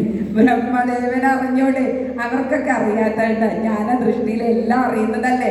പക്ഷെ ഒന്നും അറിയാത്തവരെ പോലെ ചോദിക്കണേ, തുളസി നിനക്ക് എന്താ വേണ്ടത്? നിനക്ക് ഭഗവാനെ ഹരി ഭർത്താവായി കിട്ടണോ? അതോ ഹരിയുടെ ദാസിയാവണോ? അതോ നിനക്ക് അമരത്വം വേണോ? എന്താണ് നിനക്ക് വേണ്ടത്? എന്ത് വരമാണോ അത് എന്നോട് ചോദിക്കൂ, ഞാൻ നിനക്കത് നൽകാം എന്ന് ഈ തുളസിയോട് ബ്രഹ്മദേവൻ പറയുകയാണ്. അപ്പോൾ തുളസി പറയാണ്, അല്ലയോ ബ്രഹ്മദേവ, അങ്ങേക്ക് എൻ്റെ മനസ്സിനെ അറിയാലോ. എങ്കിലും ഞാൻ പറയാണ്, ഞാൻ കഴിഞ്ഞ ജന്മത്തിൽ ഗോലോകത്ത് തുളസി എന്ന് പേരായ ഒരു ഗോപസ്ത്രീ ആയിരുന്നില്ലേ? അവിടെ രാസമണ്ഡലത്തിൽ ഞാൻ കൃഷ്ണനോടൊത്ത് സല്ലാപം നടത്തുന്ന വേളയിൽ രാധ കണ്ട്, അല്ലേ? നമുക്കറിയാം കൃഷ്ണന് ഒരുപാട് ഗോപികമാരുണ്ട് എന്നൊക്കെ നമ്മൾ പറഞ്ഞു കേട്ടിട്ടുണ്ട്, അല്ലേ? അങ്ങനെ ആ ഗോലോകത്തിലെ ഒരു ഗോപികയായിരുന്നു നമ്മുടെ തുളസി പൂർവ്വജന്മത്തില് എന്നാണ് പറയുന്നത്. അപ്പോൾ ആ രാസമണ്ഡലത്തിൽ ഞാൻ കൃഷ്ണനോടൊത്ത് സല്ലാപം നടത്തുന്ന വേളയിൽ അത് രാധ കണ്ടു, അല്ലേ? രാധയോടാണല്ലോ കൃഷ്ണന് എന്നും പ്രിയം, അല്ലേ? പാട്ടുകളിൽ പോലും ചോദിക്കുന്നത് രാധതൻ പ്രേമത്തോടാണോ കൃഷ്ണ ഞാൻ പാടും ഗീതത്തോടാണോ ചോദിക്കുന്നുണ്ടല്ലേ? അപ്പൊ രാധയോടുള്ള കൃഷ്ണന്റെ പ്രേമം വിശ്വപ്രസിദ്ധമാണ്. അങ്ങനെയുള്ള രാധ ഈ കൃഷ്ണന്റെ കൂടെ വേറൊരു ഗോപികയെ കണ്ട സഹിക്കോ? നമ്മൾ ഇങ്ങനെയൊക്കെ തന്നെയല്ലേ? നമ്മൾ പ്രണയിക്കുന്ന ഒരാളുടെ കൂടെ വേറൊരു സ്ത്രീ കണ്ട, അല്ലെങ്കിൽ നമ്മുടെ ഭർത്താവിന്റെ കൂടെ മറ്റൊരു സ്ത്രീ കണ്ട നമ്മൾ കോപിക്കും ഇല്ലേ? അത് തന്നെയാണ് ഇവിടെ സംഭവിച്ചത്. രാധയ്ക്ക് ഭയങ്കര ദേഷ്യായി. രാധ ഇത് കണ്ടപ്പോൾ തുളസി അങ്ങ് ശപിച്ചു. എന്താണ് ശപിച്ചത്? നീ ഭൂമിയിൽ മനുഷ്യയോനിയിൽ പോയി പിറക്കട്ടെ എന്നങ്ങോട്ട് ശപിച്ചു ഈ തുളസിയെ രാധ. അങ്ങനെ മനുഷ്യയോനിയിൽ ജനിക്കുകയാണ് ഉണ്ടായത്. ഏതായാലും ഭഗവാന് കൃഷ്ണന് ഭയങ്കര വിഷമായി. തൻ്റെ ഗോപികയാണ് രാധ, പ്രിയപ്പെട്ടവളാണ്, കാര്യമൊക്കെ ശരി തന്നെയാണ്. പക്ഷെ ഈ ഗോപികയായ ഇവിടെ ഇങ്ങനെ ശപിക്കാൻ പാടുണ്ടോ? ഭഗവാന് ഭയങ്കര വിഷമായി. അപ്പൊ ഇവള് ഈ തുളസിയോട് പറയണം, നീ വിഷമിക്കൊന്നും വേണ്ട കേട്ടോ. ഭൂമിയിൽ പോയി ജനിച്ച് തപസ് ചെയ്തോളൂ. അപ്പോ അവിടെ എൻ്റെ അംശജനായ ചതുർഭുജനായ വിഷ്ണുവിനെ നിനക്ക് ഭർത്താവായിട്ട് ലഭിക്കും എന്ന് ഭഗവാൻ പറഞ്ഞു. അതുകൊണ്ട് അന്ന് ആ ശരീരം ഗോലോകത്ത് അവിടെ വെച്ച് ആ ശരീരം ഉപേക്ഷിച്ച് മനുഷ്യയോനിയിൽ ഞാനിപ്പോൾ ജനിച്ചതാണല്ലോ. അതുകൊണ്ട് ശ്രീമൻ നാരായണൻ എനിക്ക് ഭർത്താവായി വരണം എന്നെ അനുഗ്രഹിക്കണം എന്ന് ഈ തുളസി ഭഗവാനോട് ബ്രഹ്മദേവനോട് പറയുകയാണ്. ഈ സമയം ബ്രഹ്മദേവൻ പറയാണ്, നീ പറഞ്ഞതൊക്കെ കേട്ടു, ശരിയാണ്. പക്ഷേ വേറൊരു കാര്യം കൂടി ഉണ്ട് കേട്ടോ തുളസി. എന്താ? ഈ ശ്രീകൃഷ്ണ ഭഗവാന്റെ ഏറ്റവും ഇഷ്ടതോഴനായിട്ടുള്ള ഒരു ഗോപൻ ഉണ്ടായിരുന്നു ഗോലോകത്ത്, സുധാമാവ്. നമ്മളിപ്പോ കേൾക്കുന്ന സുധാമാവ് അല്ല കേട്ടോ, ഭാഗവതത്തിൽ കേൾക്കുന്ന സുധാമാവല്ല. അല്ലാതെ ഒരു ഗോലോകത്ത് ഒരു ഗോപൻ ഉണ്ടായിരുന്നു സുധാമാവ് എന്ന പേരിൽ. ആ സുധാമാവിന് നിന്നോടൊരു ഇഷ്ടം ഉണ്ടായിരുന്നു, അന്നേ ഉണ്ടായിരുന്നു. അപ്പോൾ ആ ഇഷ്ടം അത് സാധിക്കാൻ പറ്റിയിട്ടില്ല. അപ്പൊ അതും സാധിക്കണം. പക്ഷേ അവനും ഈ രാധയുടെ ശാപം കിട്ടിയിട്ടുണ്ട്. എന്താ രാധയുടെ ശാപം കിട്ടാൻ കാരണം? ഈ ഗോലോകത്ത് നിന്ന് അവിടെ ഈ കൃഷ്ണനോടൊത്ത് സല്ലപിക്കുന്ന വിരജ എന്നാണോ പേര്, സംശയം ഉണ്ട് കേട്ടോ, പേര് എനിക്ക് ക്ലിയർ അല്ല. എങ്കിലും ആ ഗോപികയുടെ കൂടെ സല്ലപിക്കുന്ന കൃഷ്ണനോടൊപ്പം ഇഷ്ടതോഴനായ സുധാമാവും ഒപ്പം ഉണ്ടായിരുന്നു. അപ്പൊ ഈ സുധാമാവിനും അറിയാലോ രാധയോടാണ് ഏറ്റവും പ്രണയം കൃഷ്ണനെന്ന്. അപ്പോൾ അങ്ങനെയുള്ള അത് മനസ്സിലാക്കിയ സുധാമാവ് അത് തടയേണ്ടതായിരുന്നില്ലേ, കൃഷ്ണനോട് പറയേണ്ടതായിരുന്നില്ലേ, കൃഷ്ണ ഇതൊന്നും ശരിയല്ല കേട്ടോ, അവിടെ രാധ ഉള്ളപ്പോ ഇനി രാധ എങ്ങാനും പെട്ടെന്ന് ഇങ്ങോട്ട് വന്നു കഴിഞ്ഞാൽ എന്താ സ്ഥിതി, അതൊക്കെ ഒന്ന് പറയായിരുന്നില്ലേ സുധാമാവിന്? അതൊന്നും പറഞ്ഞില്ലല്ലോ. അതുകൊണ്ട് സുധാമാവിനും ഈ രാധ ദേഷ്യം വന്നങ്ങ് ശപിക്കുകയാണ്. നീയും മനുഷ്യയോനിയിൽ പോയി ഭൂമിയിൽ ജനിക്ക് എന്നങ്ങ് ശപിക്കുകയാണ്. അപ്പോൾ ഇത് ഭഗവാൻ അറിയാലോ. അപ്പോൾ ഭഗവാൻ പറഞ്ഞു, അത് വിഷ്ണുവിൻ്റെ അംശജനായിട്ടുള്ള ഒരാള് അവിടെ ഭൂമിയിൽ ജനിക്കും, നിനക്ക് ഭർത്താവായിട്ട് ലഭിക്കുകയും ചെയ്യുമെന്ന് ഭഗവാൻ പറഞ്ഞു. അതുകൊണ്ട് അന്ന് ശരീരം ഗോലോകത്ത് ഉപേക്ഷിച്ച് ഇവിടെ ഈ മനുഷ്യയോനിയിൽ ഞാൻ ജനിക്കുകയാണ് ഉണ്ടായത് എന്നുള്ളിടത്തോളം പറഞ്ഞു കൊടുത്തു ബ്രഹ്മാവിനോട്. അങ്ങനെ കുറച്ച് നേരമൊക്കെ കഴിഞ്ഞ് അങ്ങനെ സംസാരിച്ചൊക്കെ കഴിഞ്ഞ് പോയപ്പോൾ പറയാണ്, ഈ സുധാമാവ് എന്ന ഗോപന് ശാപം കിട്ടിയിട്ട് ഭൂമിയിൽ ജനിച്ചപ്പോൾ അവൻ്റെ പേരും വ്യത്യസ്ത വരണല്ലോ. അവനാണ് ശംഖചൂഡൻ എന്ന പേരിൽ അറിയപ്പെട്ടത്. നോക്കൂ, ഈ ഈ തുളസിയോടുള്ള കൃഷ്ണന്റെ സ്നേഹം കണ്ടപ്പോൾ വളരെ കോപാകുലതയായിട്ട് കൃഷ്ണനെ എല്ലാവരും സമഭാവനയോടെ വീക്ഷിക്കുന്ന ഒരു മഹാനുഭാവനാണ്. രാധയോടാണ് ഏറ്റവും പ്രണയം, അത് രാധയ്ക്കും അറിയാം. എന്നിട്ട് പോലും അതൊക്കെ അങ്ങോട്ട് മറന്നുകൊണ്ട് ഈ രാധ വളരെ കോപിഷ്ഠയായിട്ട് കൃഷ്ണനെയും ശപിക്കുന്നുണ്ട്, ഈ സുധാമാവിനെയും ഒക്കെ ശപിക്കുന്നുണ്ടല്ലോ. അപ്പൊ നാരായണ മഹർഷി ഇവിടെ ദേവി മഹാത്മ്യത്തിലൂടെ നമ്മളോട് പറയാതെ പറയുന്ന ഒരു കാര്യം എന്താണെന്നോ, ഈ സ്ത്രീകളുടെ സ്വഭാവം ഏറെക്കുറെ ഇങ്ങനെയൊക്കെ തന്നെയാണ്. എന്താണ്, ഒരു കാര്യങ്ങൾ കേൾക്കുമ്പോൾ അതിന്റെ വരും വരായികളൊക്കെ ഒന്ന് ആലോചിച്ച് എന്താണ് അതിന്റെ ഭവിഷ്യത്ത് എന്നൊന്നും ചിന്തിക്കാതെ അങ്ങോട്ട് എടുത്ത് ചാടി തങ്ങൾക്ക് പറയാനുള്ളതൊക്കെ അങ്ങോട്ട് വല്ലാത്ത ഒരു ദേഷ്യഭാവത്തിലോ അല്ലെങ്കിൽ കലഹരൂപത്തിലോ ഏത് രൂപത്തിലായാലും അങ്ങോട്ട് അഭിപ്രായം പ്രകടിപ്പിക്കും. ഇതാണ് സ്ത്രീകളുടെ സ്വഭാവം. അതിന്റെ വരം വരായികളൊന്നും നോക്കില്ല. അങ്ങനെയുള്ള സാധാരണ സ്ത്രീകളൊക്കെ ഇന്ന് നമ്മുടെ ഇടയിലുണ്ട് അല്ലേ? അപ്പൊ സ്ത്രീകൾക്ക് ഒന്ന് ചിന്തിച്ചിട്ട് മറുപടി പറയണം, വർത്തമാനം പറയണം എന്നുള്ള ഒരു ധ്വനിയോടെ ഇതില് പറയാതെ തന്നെ നാരായണ മഹർഷി നമ്മളോട് പറയുകയാണ് ചെയ്യുന്നത്. ഇപ്പൊ നമുക്ക് ഈ രാധയുടെ ശാപം കിട്ടിയെന്ന് പറഞ്ഞല്ലോ. അപ്പൊ ഈ രാധയുടെ ശാപത്തിൽ നിന്ന് എന്തായാലും രക്ഷ നേടണം. ഇപ്പൊ എന്താ ചെയ്യുക, രാധയെ സംപ്രീതിപ്പെടുത്താൻ എന്തെങ്കിലും ഒരു വഴി വേണ്ടേ എന്ന് പറഞ്ഞപ്പോ ഉപദേശിച്ചു കൊടുക്കുകയാണ്. ഷോഡശാക്ഷരി മന്ത്രം ജപിച്ചു കൊടുക്കുകയാണ്. ഈ ഷോഡശാക്ഷരി തുളസി മന്ത്രം ജപിച്ചു കഴിഞ്ഞാൽ വളരെയധികം ഗുണം ചെയ്യും, രാധ പ്രത്യക്ഷപ്പെടും എന്നൊക്കെ പറഞ്ഞിട്ട് തുളസി ദേവിയുടെ ഒരു മന്ത്രം, വിശേഷപ്പെട്ട ഒരു മന്ത്രം ഉപദേശിക്കുകയാണ്. ആ മന്ത്രം ഇങ്ങനെയാണ്: ഓം ശ്രീം ഹ്രീം ഐം ക്ലീം വൃന്ദാവനീ സ്വാഹ എന്നാണ് ആ മന്ത്രം. ഇത് എല്ലാവരും ജപിക്കുന്നത് അത്യുത്തമമാണ് എന്ന് ഗുരുമുഖത്ത് നിന്ന് ഞാൻ കേട്ട് മനസ്സിലാക്കിയിട്ടുണ്ട്.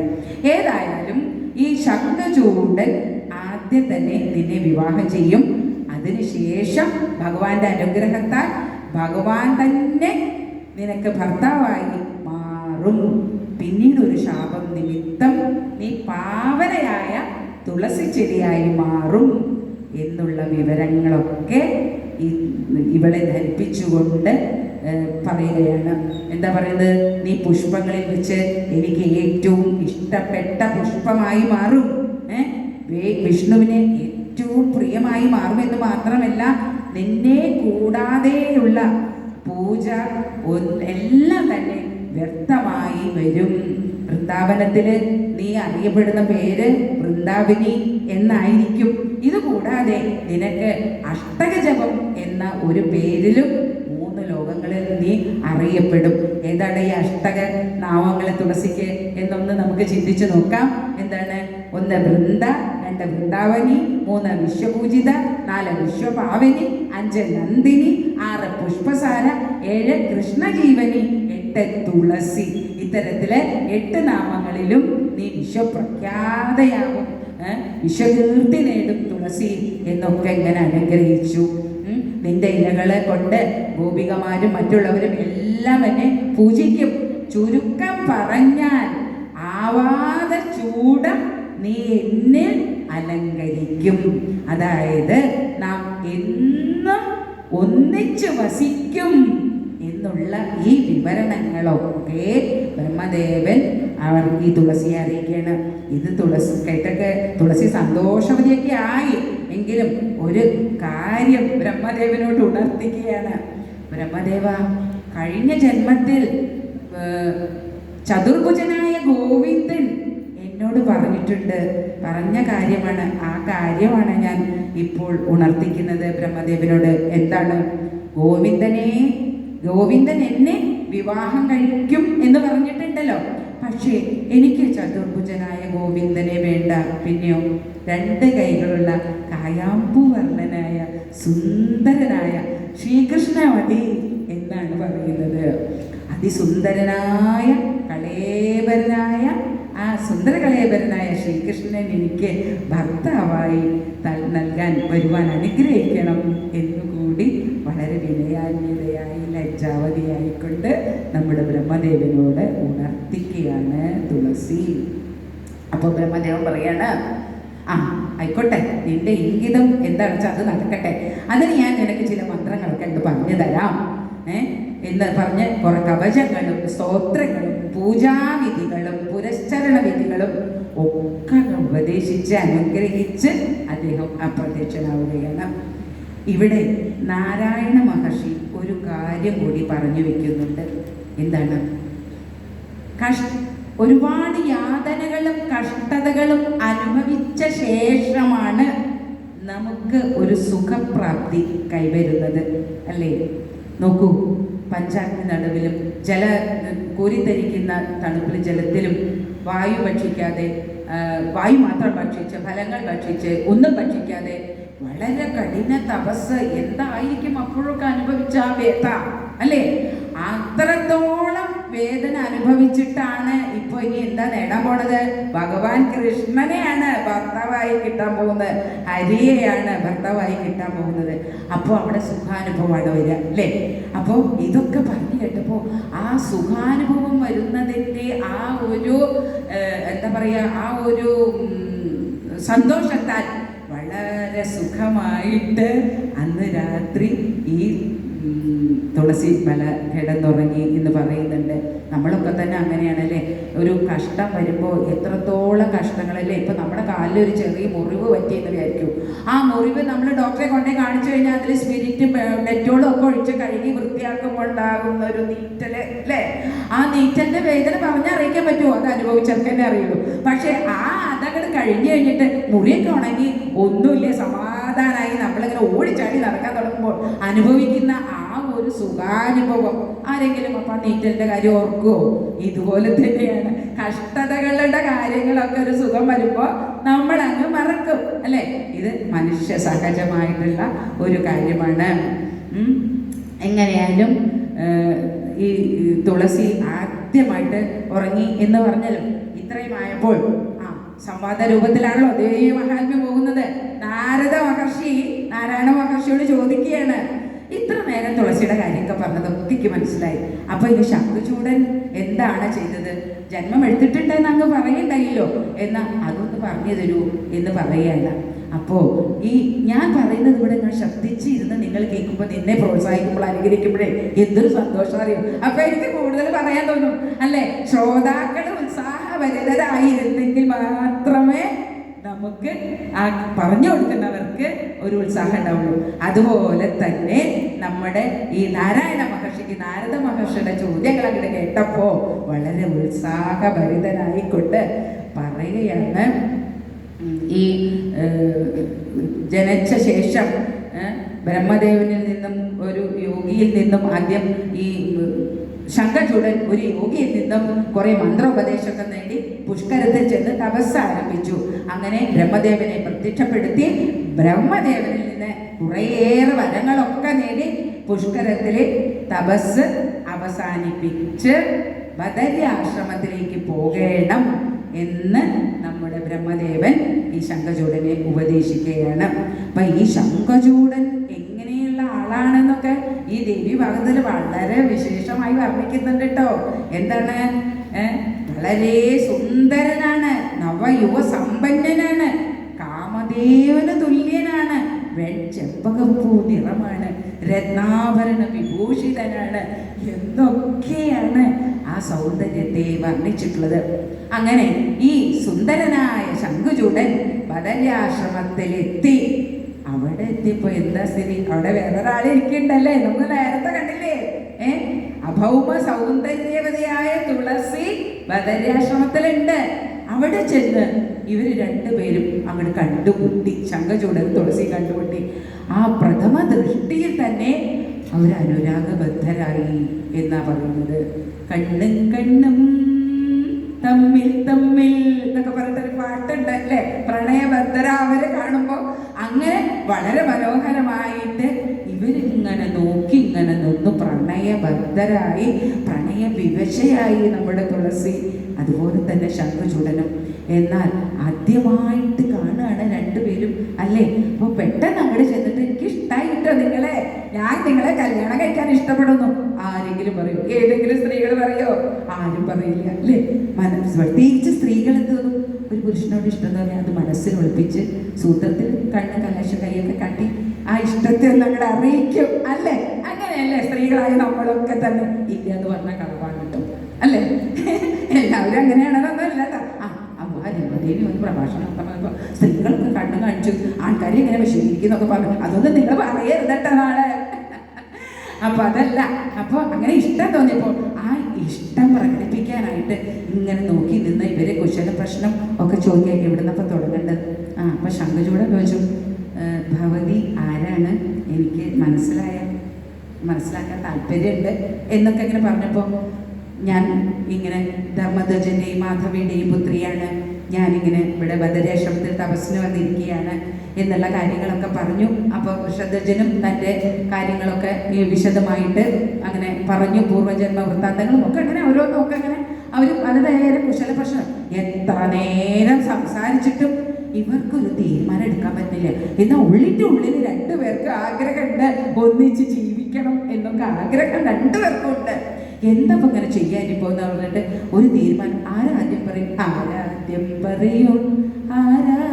പറയും എന്നൊക്കെ വിചാരിച്ചിങ്ങനെ മാറിയിരിക്കുന്ന സമയത്ത് എന്താ സംഭവിച്ചറിയോ? അവിടെ ബ്രഹ്മദേവൻ അങ്ങ് പ്രത്യക്ഷപ്പെട്ടു. അപ്പൊ ബ്രഹ്മദേവന് മനസ്സിലായി ഇവർക്ക് തമ്മിൽ ഇഷ്ടമുണ്ട്, ഇവര് തമ്മിൽ കൂടി യോജിച്ച് ജീവിക്കേണ്ടവരാണ് എന്നൊക്കെ ബ്രഹ്മദേവന് ജ്ഞാനദൃഷ്ടിയിൽ അറിയാലോ. അപ്പൊ ബ്രഹ്മദേവൻ വന്ന് പറയുകയാണ്, നിങ്ങൾ എന്താണ് ഇങ്ങനെ മടിച്ചു നിൽക്കുന്നത്?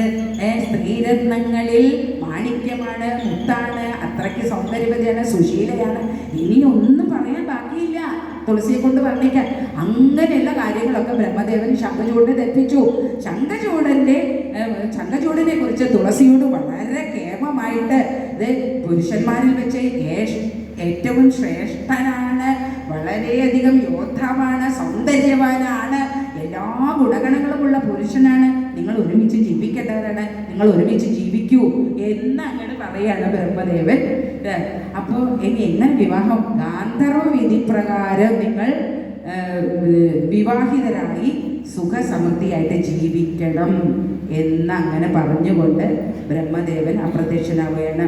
അങ്ങനെ ഗാന്ധർവ വിധി പ്രകാരം ഈ ശംഖചൂടനും തുളസിയും വിവാഹിതരായി അങ്ങനെ ജീവിച്ചുകൊണ്ടിരിക്കുകയാണ്. അപ്പം ഈ ശംഖചൂടന് അമരാവതിയെ വെല്ലുന്ന തരത്തിലുള്ള കൊട്ടാരങ്ങളും അങ്ങനെയുള്ള എല്ലാ സുഖസൗകര്യങ്ങളുമുള്ള ഒരു വ്യക്തിത്വം തന്നെയാണ്. എങ്ങനെയാലും അവിടെ ഇങ്ങനെ ജീവിച്ചു കൊണ്ടിരിക്കുന്ന സമയത്ത് ഇയാൾക്ക് ഒരു പോരായ്മയുണ്ട്. എന്താന്ന് പറഞ്ഞാൽ ഈ തൻ്റെ ഇദ്ദേഹം തപസ് ചെയ്യുന്ന ഒരു സമയത്ത് അഡീവവനത്തില് തപസ് ചെയ്യുന്ന കാലത്ത് കൃഷ്ണനെ പ്രത്യക്ഷപ്പെടുത്തിയിട്ട് കൃഷ്ണൻ്റെ ഒരു പ്രത്യേക കവചം വാങ്ങിയിട്ടുണ്ട്. ആ കവചമൊക്കെ എപ്പോഴും ധരിച്ചിട്ടുണ്ട് ഈ നമ്മുടെ ശംഖചൂടൻ. അപ്പം അതുകൊണ്ട് തന്നെ യുദ്ധത്തിനൊന്നും ആർക്കും ഈ ശംഖചൂടനെ തോൽപ്പിക്കാൻ പറ്റില്ല. ഇത് അദ്ദേഹത്തിന് അറിയാം. അങ്ങനെ ഇദ്ദേഹം എന്ത് ചെയ്തു എന്ന് വെച്ചാൽ ഈ ദാനവരോടും യക്ഷന്മാരോടും കിന്നന്മാരോടും ഗന്ധർവന്മാരോടും എല്ലാവരോടും യുദ്ധം ചെയ്ത് അവരെയൊക്കെ അങ്ങ് തോൽപ്പിച്ച്, യുദ്ധത്തിൽ തോൽപ്പിച്ച് അവരുടെയൊക്കെ സ്വത്തുവകൾ ആഭരണങ്ങളൊക്കെ കൈക്കലാക്കി ഈ തുളസിക്ക് കൊണ്ടു കൊടുക്കും.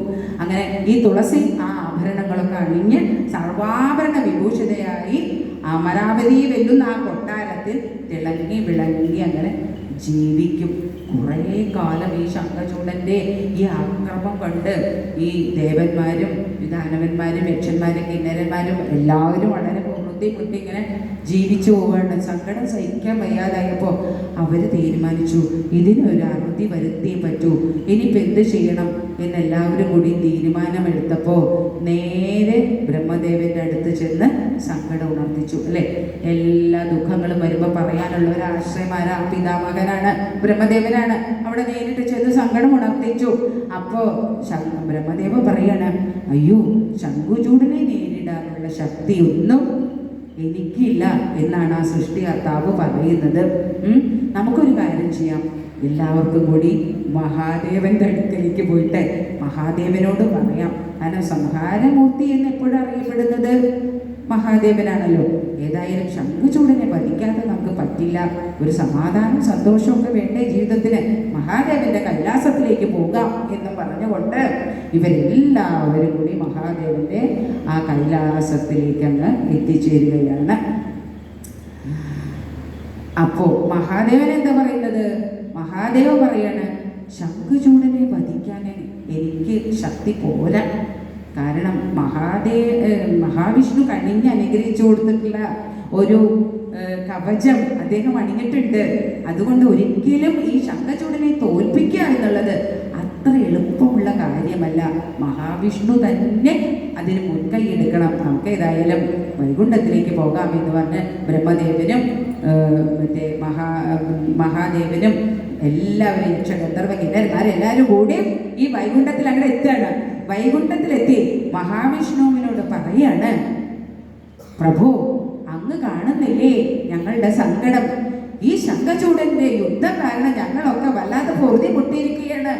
ഈ മഹാപാതകത്തിൽ നിന്ന് ഞങ്ങളെ രക്ഷിക്കണം എന്ന് പറഞ്ഞ് എല്ലാവരും കൂടി സാഷ്ടാംഗം മഹാവിഷ്ണുവിനായിട്ട് നമസ്കരിച്ചു. എന്താ ചെയ്യല്ലേ? ശരണം പ്രാപിക്കുന്നവരെ എപ്പോഴും രക്ഷിച്ച ചരിത്രമേ ഉള്ളൂ മഹാവിഷ്ണുവിന്. അപ്പൊ ശംഖചൂഡന് മഹാവിഷ്ണുവിന്റെ വലിയ ഭക്തനാണ്. അതുകൊണ്ടാണല്ലോ ആ കവചം, കൃഷ്ണ കവചം നൽകിയിട്ടുള്ളത്. അപ്പോ ശംഖചൂഡനെ പരിപാലിക്കേണ്ട ഒരു കടമയും നമ്മുടെ മഹാവിഷ്ണുവിനുണ്ട്. ഈ വന്നു ചേർന്നിട്ടുള്ള ഇത്രയോ എല്ലാവരെയും സംരക്ഷിക്കേണ്ട ഉത്തരവാദിത്വവും മഹാവിഷ്ണുവിനുണ്ട്. വിഷ്ണു പറയുകയാണ്, ആയിക്കോട്ടെ, ഒരു കാര്യം ചെയ്യാം, എല്ലാം നൽകപ്പെട്ട കവചം തന്നെയാണ്, അപ്പൊ അത് ഞാൻ തിരിച്ചെടുക്കാം, അതിനൊരു സൂത്രം ഒപ്പിക്കണം. പക്ഷെ തൽക്കാലം നിങ്ങൾ ഒരു കാര്യം ചെയ്യൂ, ശംഖചൂഡനെ വധിക്കാനായിക്കോട്ടെ ഞാൻ ഒരു ശൂലം തരാം. ഈ ശൂലം എടുത്തുകൊണ്ട് നിങ്ങൾ മഹാദേവന്റെ കയ്യിൽ ഞാൻ ഈ ശൂലം കൊടുക്കാം. ഈ ശൂലം കൊണ്ട് നിങ്ങൾ മടങ്ങിപ്പോയിക്കോളൂ. എന്നിട്ട് ശംഖചൂഡനെ യുദ്ധത്തിനായി വിളിക്കാൻ തയ്യാറായിക്കോളൂ. അപ്പോൾ എന്താണ് ശംഖചൂഡൻ പറയുക എന്ന് നമുക്ക് നോക്കാം. ശംഖചൂഡൻ പരാതിരിക്കില്ല. കാരണം അദ്ദേഹത്തിന്റെ ദേഹത്ത് കൃഷ്ണകവചം കിടക്കുന്നുണ്ടല്ലോ, തോൽപ്പിക്കാൻ പറ്റില്ല മഹാദേവൻ വിചാരിച്ചാലും എന്നുള്ളത് ശംഖചൂഡനും അറിയാം. അങ്ങനെ മഹാദേവൻ എല്ലാവരും കൂടി മടങ്ങി എത്തിയപ്പോൾ തീരുമാനിച്ചു, ഇന്നത്തെ പോലെ പെട്ടെന്ന് ഒരു സ്ഥലത്ത് കൊണ്ട് ബോംബിടുന്ന സ്വഭാവമൊന്നും അന്നത്തെ യുദ്ധമുറയ്ക്ക് ഇല്ല കേട്ടോ. വളരെ മര്യാദയായിട്ടാണ് യുദ്ധം ചെയ്യുക, അല്ലേ? മഹായുദ്ധങ്ങളൊക്കെ നടക്കുന്നതും അങ്ങനെയല്ലേ. അങ്ങനെ ഈ ചിത്രരഥൻ എന്ന് പറഞ്ഞിട്ടുള്ള ഒരു മഹാനുഭാവന്റെ കയ്യില് നമ്മുടെ മഹാദേവൻ ഒരു പത്രിക, ഒരു കുറിപ്പ് കൊടുത്തു വിടാണ് ശംഖചൂഡന്. അല്ലയോ ശംഖചൂഡ, ഈ കാണുന്ന ദുഷ്ടതകളൊക്കെ ചെയ്യുന്നതിൽ ഞങ്ങൾക്ക് വളരെയധികം വിഷമമുണ്ട്. ഇനി നിന്റെ യുദ്ധം തുടർന്ന് ഞങ്ങളെയൊക്കെ തോൽപ്പിക്കാനുള്ള ഈ ഒരു പരിപാടി നടക്കില്ല. അതുകൊണ്ട് യുദ്ധത്തിന് തയ്യാറായിക്കൊള്ളൂ, അല്ലെങ്കിൽ സ്വയം തോറ്റ് പിന്മാറിക്കൊണ്ട് മേലിൽ ഞങ്ങളെ ഉപദ്രവിക്കാതെ ഇരിക്കണം എന്നൊക്കെ പറഞ്ഞ് കുറിപ്പൊക്കെ കൊടുത്തയച്ച് അതൊക്കെ തന്നെ അവ എഴുതിയിട്ടുണ്ടാകും. അത് നമുക്ക് അങ്ങോട്ട് അനുമാനിക്കാം, അല്ലെ? ദേവി ഭാഗവതത്തിൽ പറയുന്നത് യുദ്ധത്തിന് തയ്യാറായിട്ട് ഇങ്ങോട്ട് വരൂ എന്നാണ് പറയുന്നത്. അങ്ങനെ ഈ കുതിർന്ന് കിട്ടിയപ്പോ ഒന്ന് തുറന്നൊക്കെ നോക്കി ആ രാജപ്രൗഢിയില് നോക്കിക്കൊണ്ട് ഇങ്ങനെ പറഞ്ഞു, ഒരു ചിരി അവിടെ ചിരിച്ചു, ഒരു പുച്ഛിച്ചൊരു ഗൂഢസ്മിതം നടത്തിക്കൊണ്ട് ചിത്രരഥനോട് പറയാണ്, ചിത്രരഥ, ഞാൻ തോറ്റ് പിന്മാറാനൊന്നും തീരുമാനിച്ചിട്ടില്ല. ഞാൻ യുദ്ധത്തിന് തയ്യാറായിക്കൊണ്ട് നിങ്ങളോടൊപ്പം അങ്ങോട്ട് വന്നേക്കാം. എപ്പോഴാ കാര്യം, എവിടെ, എന്താണെന്നുള്ളത് നോക്കി തീരുമാനിച്ചു നമുക്ക് തുടങ്ങാം എന്ന് പറഞ്ഞു. ഇത് കേട്ടപ്പോൾ ചിത്രരഥൻ മടങ്ങിപ്പോയി മഹാദേവനോടും മറ്റുള്ളവരോടും വിവരം അറിയിക്കണമല്ലോ. ചിത്രരഥൻ പോയ ഉടനെ ഈ കൊട്ടാരത്തിൽ നിന്നും അന്തപുരത്തിലേക്ക് ചെന്നിട്ട് തുളസിയോട് ഈ ശംഖചൂഡൻ പറയുകയാണ്, തുളസി, നാളെ മുതൽ യുദ്ധം ആരംഭിക്കുകയാണ്. ഞാൻ യുദ്ധത്തിന് പോവുകയാണ്. നീ ഒരിക്കലും വിഷമിക്കരുത്. യുദ്ധത്തിൽ ഞാൻ ജയിച്ചു വരും. എന്നെ തോൽപ്പിക്കാനൊന്നും ആർക്കും പറ്റില്ല. പിന്നെ നിന്റെ പാതിവൃത്യം, ആ പാതിവൃത്യത്തിൻ്റെ ശക്തി ഉണ്ടല്ലോ, അത് കാരണം ഒരിക്കലും ഞാൻ തോൽക്കില്ല. നീ ഇവിടെ ഇരുന്ന് പ്രാർത്ഥിക്കുക, വേഗം മടങ്ങി വരാം എന്നൊക്കെ ശംഖചൂഡൻ വളരെ സാന്ത്വനിപ്പിക്കുന്ന ഭാഷയിൽ വളരെ പ്രണയത്തോടുകൂടി ഇഷ്ടത്തോടു കൂടിയൊക്കെ ഭാര്യയെ ധരിപ്പിച്ചു കേട്ടോ. ഇപ്പൊ തുളസിയുടെ അവസ്ഥ എന്താ? തുളസി വളരെ ദുഃഖിതയായി ഇത് കേട്ടിട്ട്. എന്താ കാരണം? അന്ന് പുലർച്ചെ തുളസി ഒരു ദുസ്വപ്നം കണ്ടിട്ടുണ്ട്. ആ ദുസ്വപ്നം എന്താണ്? ഈ ശംഖചൂഡന് എന്തോ ഒരാപത്ത് പിണയാൻ പോകുന്നുണ്ട്. ശംഖചൂഡൻ ഈ ഭൂമുഖത്തുനിന്ന് ഇല്ലാതാവാൻ പോകുന്നുണ്ട് എന്നൊക്കെയുള്ള ഒരു ദുസ്വപ്നമൊക്കെ ഈ തുളസി കണ്ടിട്ടുണ്ട്. ആ സമയത്താണ് ഈ യുദ്ധം എന്ന് പറഞ്ഞിട്ടുള്ള ഈ വിവരം കിട്ടുന്നത്. എങ്ങനെയാണ് തളരാതിരിക്കുക, അല്ലേ? ഏതൊരു സ്ത്രീക്കും തൻ്റെ ഭർത്താവ് നഷ്ടപ്പെടുന്നു എന്നുള്ളൊരു വാർത്ത കേൾക്കുമ്പോൾ സഹിക്കാൻ പറ്റുമോ? അതന്നെയാണ് ഇവിടെ തുളസിക്കും സംഭവിച്ചത്. തുളസി കരയാൻ തുടങ്ങി. പലതും പറഞ്ഞങ്ങനെ ശംഖചൂഡനെ യുദ്ധത്തിൽ നിന്ന് പിന്തിരിപ്പിക്കാനായിക്കൊണ്ടൊക്കെ സ്ത്രീകളെ പോലെ. അപ്പൊ ശംഖചൂഡൻ എന്ത് ചെയ്തു? ഈ ബ്രഹ്മദേവനിൽ നിന്നും മഹാവിഷ്ണുവിൽ നിന്നൊക്കെ കുറെ നല്ല നല്ല ഉപദേശങ്ങൾ ഇദ്ദേഹത്തിന് സായുധമായിട്ടുണ്ട് ശംഖചൂഡന്. ആ ഉപദേശങ്ങളുടെ ഒക്കെ സാരാംശം ഈ തുളസിയെ ധരിപ്പിച്ചിട്ട് തുളസിയോട് പറഞ്ഞു, നീ പരമജ്ഞാനം നേടണം, ജ്ഞാനിയാവണം, കേവല ജ്ഞാനമില്ലാത്ത സാധാരണ സ്ത്രീയെ പോലെ ഇങ്ങനെ വിലപിക്കരുത്.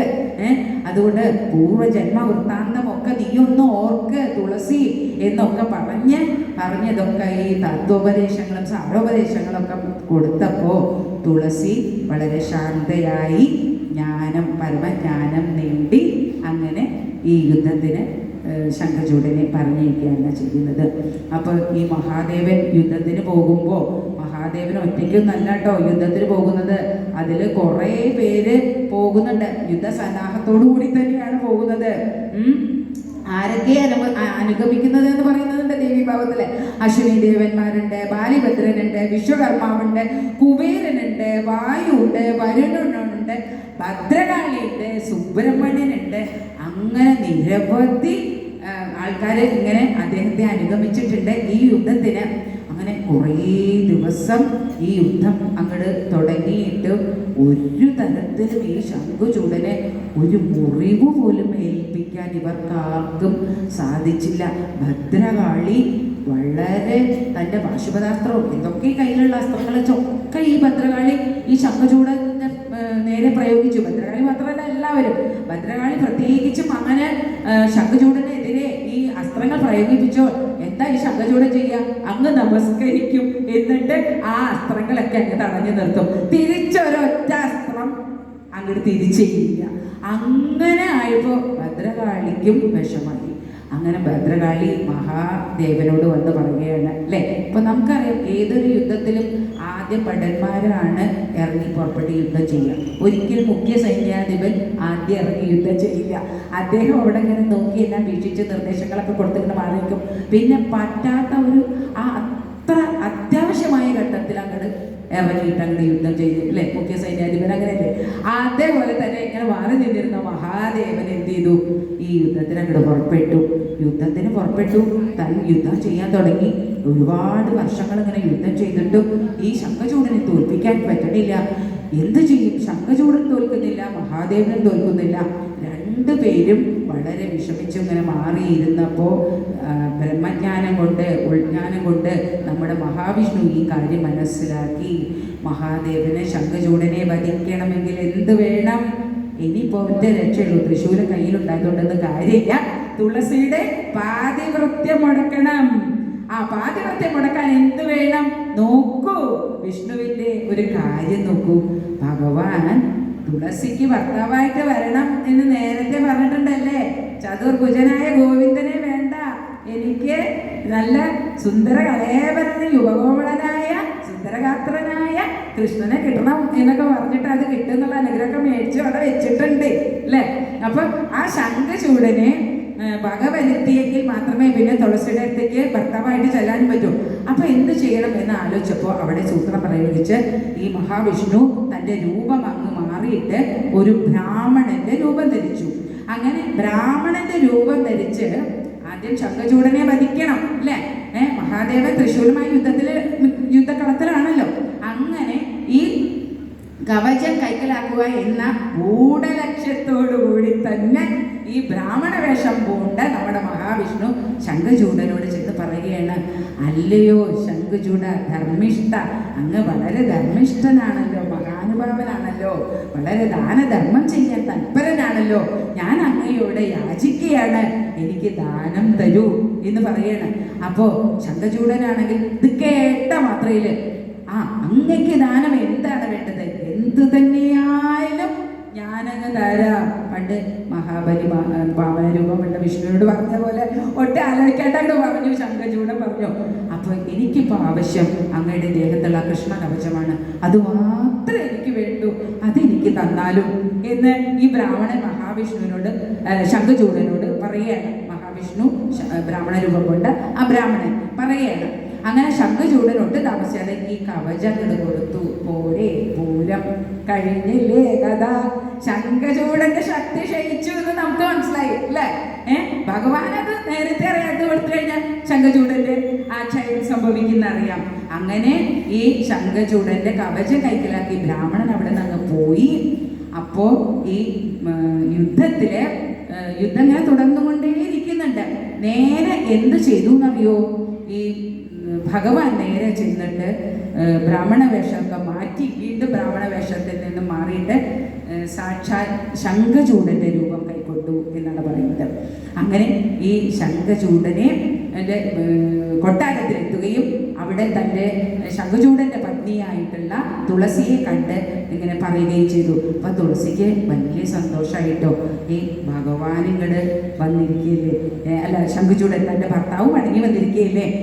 അപ്പൊ വളരെ ഉപചാരപൂർവ്വം ഇഷ്ടത്തോടെ സ്നേഹത്തോടെ വളരെ അദ്ദേഹത്തിന്റെ ഇംഗിതങ്ങളൊക്കെ എന്താണ് ഞങ്ങൾ വിശേഷിച്ചു വന്നൂലേ, എന്നാലും യുദ്ധത്തിന് പോയപ്പോൾ എനിക്ക് പേടിയുണ്ടായിരുന്നേ, നീ തിരിച്ചു വന്നല്ലോ, വളരെ സന്തോഷമായിട്ടോ എന്നൊക്കെ പറഞ്ഞ് വളരെ ഉപചാരപൂർവ്വം അദ്ദേഹത്തെ പരിചരിച്ച് അങ്ങനെ ആ ഒരു ദിവസം കഴിച്ചു കൂട്ടിയിട്ടോ.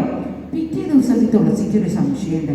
ഹൈ, എന്തപ്പത് തൻ്റെ ഭർത്താവിൻ്റെ പെരുമാറ്റത്തിൽ എന്തൊക്കെയൊരു വ്യത്യാസങ്ങളൊക്കെ കാണുന്നുണ്ടല്ലോ, ഇത് തൻ്റെ ഭർത്താവിനെയല്ലേ? ഒന്നുകൂടി സൂക്ഷിച്ചു നോക്കി. ഹേയ്, അല്ലല്ലോ, ഇതേതൊരു മായാവിയാണല്ലോ. അയ്യോ, അവളുടെ ഉള്ളിൽ ചെറിയൊരു ഭയം ഉണ്ടായി, ഒരു നിരാശയൊക്കെ ഉണ്ടായി. കാരണം തൻ്റെ പാതിവൃത്യം നഷ്ടപ്പെട്ടു അല്ലേ. പാതിവൃത്യം നഷ്ടപ്പെട്ട പിന്നെ എന്താ, അങ്ങനെ ഇവിടെ വളരെ കോപാകുലയായിട്ട് ചോദിക്കുകയാണ്. പിന്നെ ഈ വന്നിട്ടുള്ള ഈ ശംഖചൂടൻ എന്ന ആ രൂപത്തോട് ചോദിക്കുകയാണ്, ഹേ, അങ്ങൊരു മായാവിയാണോ? സത്യം പറയൂ, എന്നോട് സത്യം പറഞ്ഞില്ലെങ്കിൽ ഞാൻ ഇപ്പോൾ അങ്ങയെ ശപിക്കും എന്ന് പറയാണ്. അങ്ങനെ ഈ ശാപത്തെ ഭയന്നുകൊണ്ട് മഹാവിഷ്ണു വേഗം ഇവളോട് പറയാണ്, നീ എന്താ ഇങ്ങനെ എടുത്തു ചാടി സംസാരിക്കുന്നത് തുളസി? ഞാൻ നിന്റെ ഭഗവാൻ ഹരിയാണ്, കൃഷ്ണനാണ്. നീ എന്നെ ഭർത്താവായി കിട്ടണമെന്ന് ആഗ്രഹിച്ച വ്യക്തിയല്ലേ. അപ്പൊ അതിന് ശംഖചൂടന്റെ വധം ഇപ്പൊ അവിടെ നടന്നു കഴിഞ്ഞിരിക്കുന്നു. അപ്പൊ ഞാൻ എനിക്ക് നിന്റെ പാതിവൃത്യത്തെ നശിപ്പിക്കണമെന്ന് വിചാരിച്ചിട്ടൊന്നും അല്ല കേട്ടോ. നിനക്ക് മോക്ഷം കിട്ടണ്ടേ? നിനക്ക് മോക്ഷം കിട്ടാൻ വേണ്ടിയിട്ടാണ് ഞാൻ ഈ രൂപം കൊണ്ട് നിന്നെ പ്രാപിച്ചതും നിന്റെ പാതിവൃത്യ ഭൃംഗവർത്തിയതും ഒക്കെ അതുകൊണ്ടൊക്കെ തന്നെയാണ്. അതുകൊണ്ട് നീ എന്നെ ശപിക്കൊന്നും വരുത് എന്നൊക്കെ പറഞ്ഞു. ഭയങ്കര സന്തോഷമായി തുളസിക്ക്. ഭഗവാൻ തൻ്റെ ഭർത്താവായി വന്നു, അത് സത്യം തന്നെയാണ്. പക്ഷേ ഇങ്ങനെ കപട വേഷധാരിയായിട്ടല്ലേ വന്നത്. അപ്പൊ കുറച്ചൊക്കെ ദേഷ്യം വന്നു. അങ്ങനെ പറയാണ്, ഭഗവാനെ, അങ്ങയുടെ മനസ്സ് കല്ലാണ്. ഈ കാണുന്ന ശരീര സൗന്ദര്യത്തില് മാത്രമേ സൗന്ദര്യമുള്ളൂ. ഈ സൗന്ദര്യം കൂടി അങ്ങോട്ട് കല്ലായി മാറട്ടെ എന്ന് ഞാൻ ശപിക്കുകയാണ്.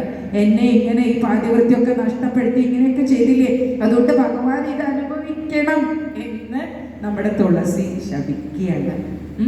അങ്ങനെ ആ ശാപഫലം കൊണ്ട് തുളസി ശരീരത്യാഗം ചെയ്തു. ആ ശരീരം എന്തായി? ഒരു ഗണ്ഡകി നദിയായി, ഇന്നിപ്പോൾ നേപ്പാളിൽ ഒഴുകിക്കൊണ്ടിരിക്കുന്ന നദിയായി ആ ശരീരം മാറി എന്നാണ് പറയുന്നത് ദേവി ഭാഗവതത്തിൽ. അതുപോലെ തന്നെ മനോഹരമായ തുളസിയുടെ മുടിയാണ് നമ്മൾ കാണുന്ന തുളസി ചെടിയായി ഈ ഭൂമിയിൽ വളർന്നു വന്നത് എന്നാണ് ഈ ദേവി ഭാഗവതത്തിൽ പറയുന്നത്. ഏതായാലും അവിടെ യുദ്ധക്കളത്തിൽ അങ്ങനെ ഈ തുളസി ചെടിയായി മാറി തുളസി. അങ്ങനെ ഈ ശംഖചൂടൻ ആ യുദ്ധക്കളത്തിൽ ആ തൃശൂലത്തിന്റെ പ്രഹരമേറ്റ് അദ്ദേഹവും ആ ശരീരം ത്യാഗം ചെയ്തു. വളരെ എന്താ പറയുക, യോഗാസനായി ഇരുന്നു കൊണ്ട് സർവാഭരണ വിഭൂഷണായ ഗന്ധർവനായിക്കൊണ്ട് ഒക്കെയാണ് ആ കഴിഞ്ഞ ജന്മത്തിലെ സുധാമാവ് എന്ന് ഈ ജന്മത്തിലെ ശംഖചൂടൻ തൻ്റെ ശരീരത്യാഗം പിടിഞ്ഞ് ഗോലോകത്തേക്ക് പോയത് എന്ന് ദേവി ഭാഗവതത്തിൽ പറയുന്നുണ്ട്. അപ്പോൾ ആ ശംഖചൂടന്റെ ശരീരത്തിലെ അസ്ഥികളാണ് ഇന്ന് നാം കാണുന്ന ശംഖുകളായി രൂപാന്തരപ്പെട്ടത് എന്നും വളരെ വിശേഷമായിട്ട് ദേവി ഭാഗവതത്തിൽ പറയുന്നുണ്ട്. ആ ശംഖിന്റെ മഹാത്മ്യത്തിനെ കുറിച്ചൊക്കെ വളരെ വിശദമായി വർണ്ണിക്കുന്നുണ്ട്. സമയക്കുറവ് കാരണം ഞാൻ അതിലേക്കൊന്നും കടക്കുന്നില്ല. അപ്പോൾ ഈ തുളസി ഏതായാലും ശംഖ് എന്താണ്, എങ്ങനെയാണ് ഉണ്ടായത് എന്നൊക്കെ നമുക്ക് മനസ്സിലാക്കാൻ പറ്റി. അതുപോലെ തന്നെ ഈ തുളസി ആ തൻ്റെ ശരീരം വെടിഞ്ഞ് ആ ഗണ്ഡകി നദിയായി നേപ്പാളിൽ ഇപ്പോഴും ഒഴുകിക്കൊണ്ടിരിക്കുന്നുണ്ട്. അതുപോലെ തന്നെ തുളസിയുടെ മുടി ചെടിയായി മാറി. ആ ചെടിയെ നമ്മൾ പാവനയായ തുളസിയായിട്ട് വളരെയധികം മഹാത്മ്യത്തോടുകൂടി ഇന്നും പൂജിച്ചും ആരാധിച്ചും ഒക്കെ വരുന്നുണ്ട്. ഇത് ഭഗവാന്റെ ഒരു അനുഗ്രഹമാണ് അല്ലേ. അപ്പോൾ ഒരുപാട് കഷ്ടപ്പെട്ടാലാണ് നമുക്ക് എന്തുണ്ടാവുന്നത്? നമുക്കൊരു സുഖമുണ്ടാകുന്നത്. ഈ തുളസി നമ്മുടെ മാഹാത്മ്യം അത് തന്നെയാണ് നമ്മളോട് പറയുന്നത് അല്ലേ. തുളസിയുടെ മാഹാത്മ്യം ഏറെയാണെന്ന് നമുക്കറിയാം. മരണസമയത്ത് തുളസിയിട്ട തീർത്ഥം ആ മരിക്കാൻ പോകുന്ന വ്യക്തിയുടെ വായിൽ ഒഴിച്ചു കൊടുത്താൽ ആ ജന്മത്തിന് വൈകുണ്ഠ പ്രാപ്തി ലഭിക്കും എന്നാണ് പറയുന്നത്. അങ്ങനെ തുളസിയുടെ ഇല കയ്യിൽ സത്യം വെച്ച് കയ്യിൽ വെച്ച് നമ്മളൊരു കാര്യം സത്യം ചെയ്താൽ ആ സത്യത്തിന് പറഞ്ഞ വാക്കിന് ലംഘനം വരുത്തുകയാണെങ്കിൽ മഹാനരകങ്ങളിലൊക്കെ നമ്മൾ ചെന്ന് പതിക്കും എന്നുള്ള വിവരങ്ങളും ഒക്കെ ഈ തുളസി മഹാത്മ്യത്തിൽ വളരെ വിശദമായി നാരായണ മഹർഷി നാരദ മഹർഷിക്ക് ഉപദേശിച്ചു കൊടുക്കുന്നുണ്ട്. അപ്പൊ ഈ തുളസിയുടെ മഹാത്മ്യം അത്രയ്ക്കും വളരെ വലുതാണ്. എവിടെയാണോ തുളസി ഉള്ളത് ആ മണ്ണ് പരിശുദ്ധമാണ്, പാവനമാണ് എന്നാണ് പറയുന്നത്. മാത്രമല്ല ഈ തുളസിയുടെ മൂലാഗ്രത്തിൽ മഹാവിഷ്ണുവും മറ്റു ദേവന്മാരും വസിക്കുന്നുണ്ട് എന്ന് കൂടി പറയപ്പെടുന്നുണ്ട്. എന്തിനാണ് അങ്ങനെ പറയുന്നത്? ഈ മൂലാഗ്രത്തിൽ വസിക്കുന്നത് കാരണം ഈ തുളസി ഇല കൊഴിയുമ്പോൾ തങ്ങളുടെ ശിരസിൽ അത് വന്ന് പതിക്കുമല്ലോ. അത്രയും ഇണചേർന്ന് ഇരുന്ന് ഭഗവാന് പ്രിയപ്പെട്ടവളമായി ഭഗവാനെ ജീവിതത്തിൽ ഒരിക്കലും പിരിയാതെ നിത്യ സൗഭാഗ്യവതിയായി ഭഗവാനിൽ ലയിച്ചു ചേർന്ന് ജീവിക്കാനുള്ള ഒരു ഭാഗ്യം സിദ്ധിച്ച ഒരു വ്യക്തിയാണ്, അല്ലെങ്കിൽ ഒരു മഹാനുഭാവയാണ് തുളസി എന്നാണ് നാം മനസ്സിലാക്കേണ്ടത്. മാത്രമല്ല ഈ തുളസിയുടെ വളരെ ഔഷധ മൂല്യമുള്ള ഒരു ചെടിയാണ് എന്നൊക്കെ നമുക്കറിയാം അല്ലേ. സനാതന ധർമ്മത്തിൽ അടിസ്ഥാന ദേവതമാരിൽ അഷ്ടലക്ഷ്മി അനുഗ്രഹത്തോടുകൂടിയ ഏക ദിവ്യ ചെടി ഏതാണ് എന്ന് ചോദിച്ചാൽ നമുക്കൊരൊറ്റ ഉത്തരമേ ഉള്ളൂ, തുളസിയാണ്. ഒന്ന് ആലോചിച്ച് നോക്കൂ. അഷ്ടലക്ഷ്മിയുടെ അനുഗ്രഹത്തോടുകൂടി അല്ലേ, ഭഗവാൻ പറഞ്ഞില്ലേ ലക്ഷ്മിയോടുകൂടി ഞാൻ ഇരിക്കുന്ന സമയത്ത്, ഞാൻ ലക്ഷ്മി സമേതനായി ഇരിക്കുമ്പോൾ തുളസി നീയും എന്നിലുണ്ട്, എന്നോടുകൂടിയുണ്ട് എന്നാണ് പറയുന്നത്. അപ്പോൾ ആ അഷ്ടലക്ഷ്മി അനുഗ്രഹം കിട്ടിയ ഏകവൃക്ഷവും ഏകവൃക്ഷം ചെടിയാണ് തുളസി. ഹോളി ബേസിൽ എന്ന ഇംഗ്ലീഷ് നാമവും ഈ ഒഷേമിയം എന്ന ബൊട്ടാണിക്കൽ നാമവും തുളസിക്കുണ്ട് എന്നാണ് പറയുന്നത്. Anti pyretic, anti stress, immunomodulatory, anti inflammatory, analgesic എന്നീ ഗുണങ്ങളൊക്കെ ഈ തുളസിക്കുണ്ട്. Anti microbial, anti malarial, anti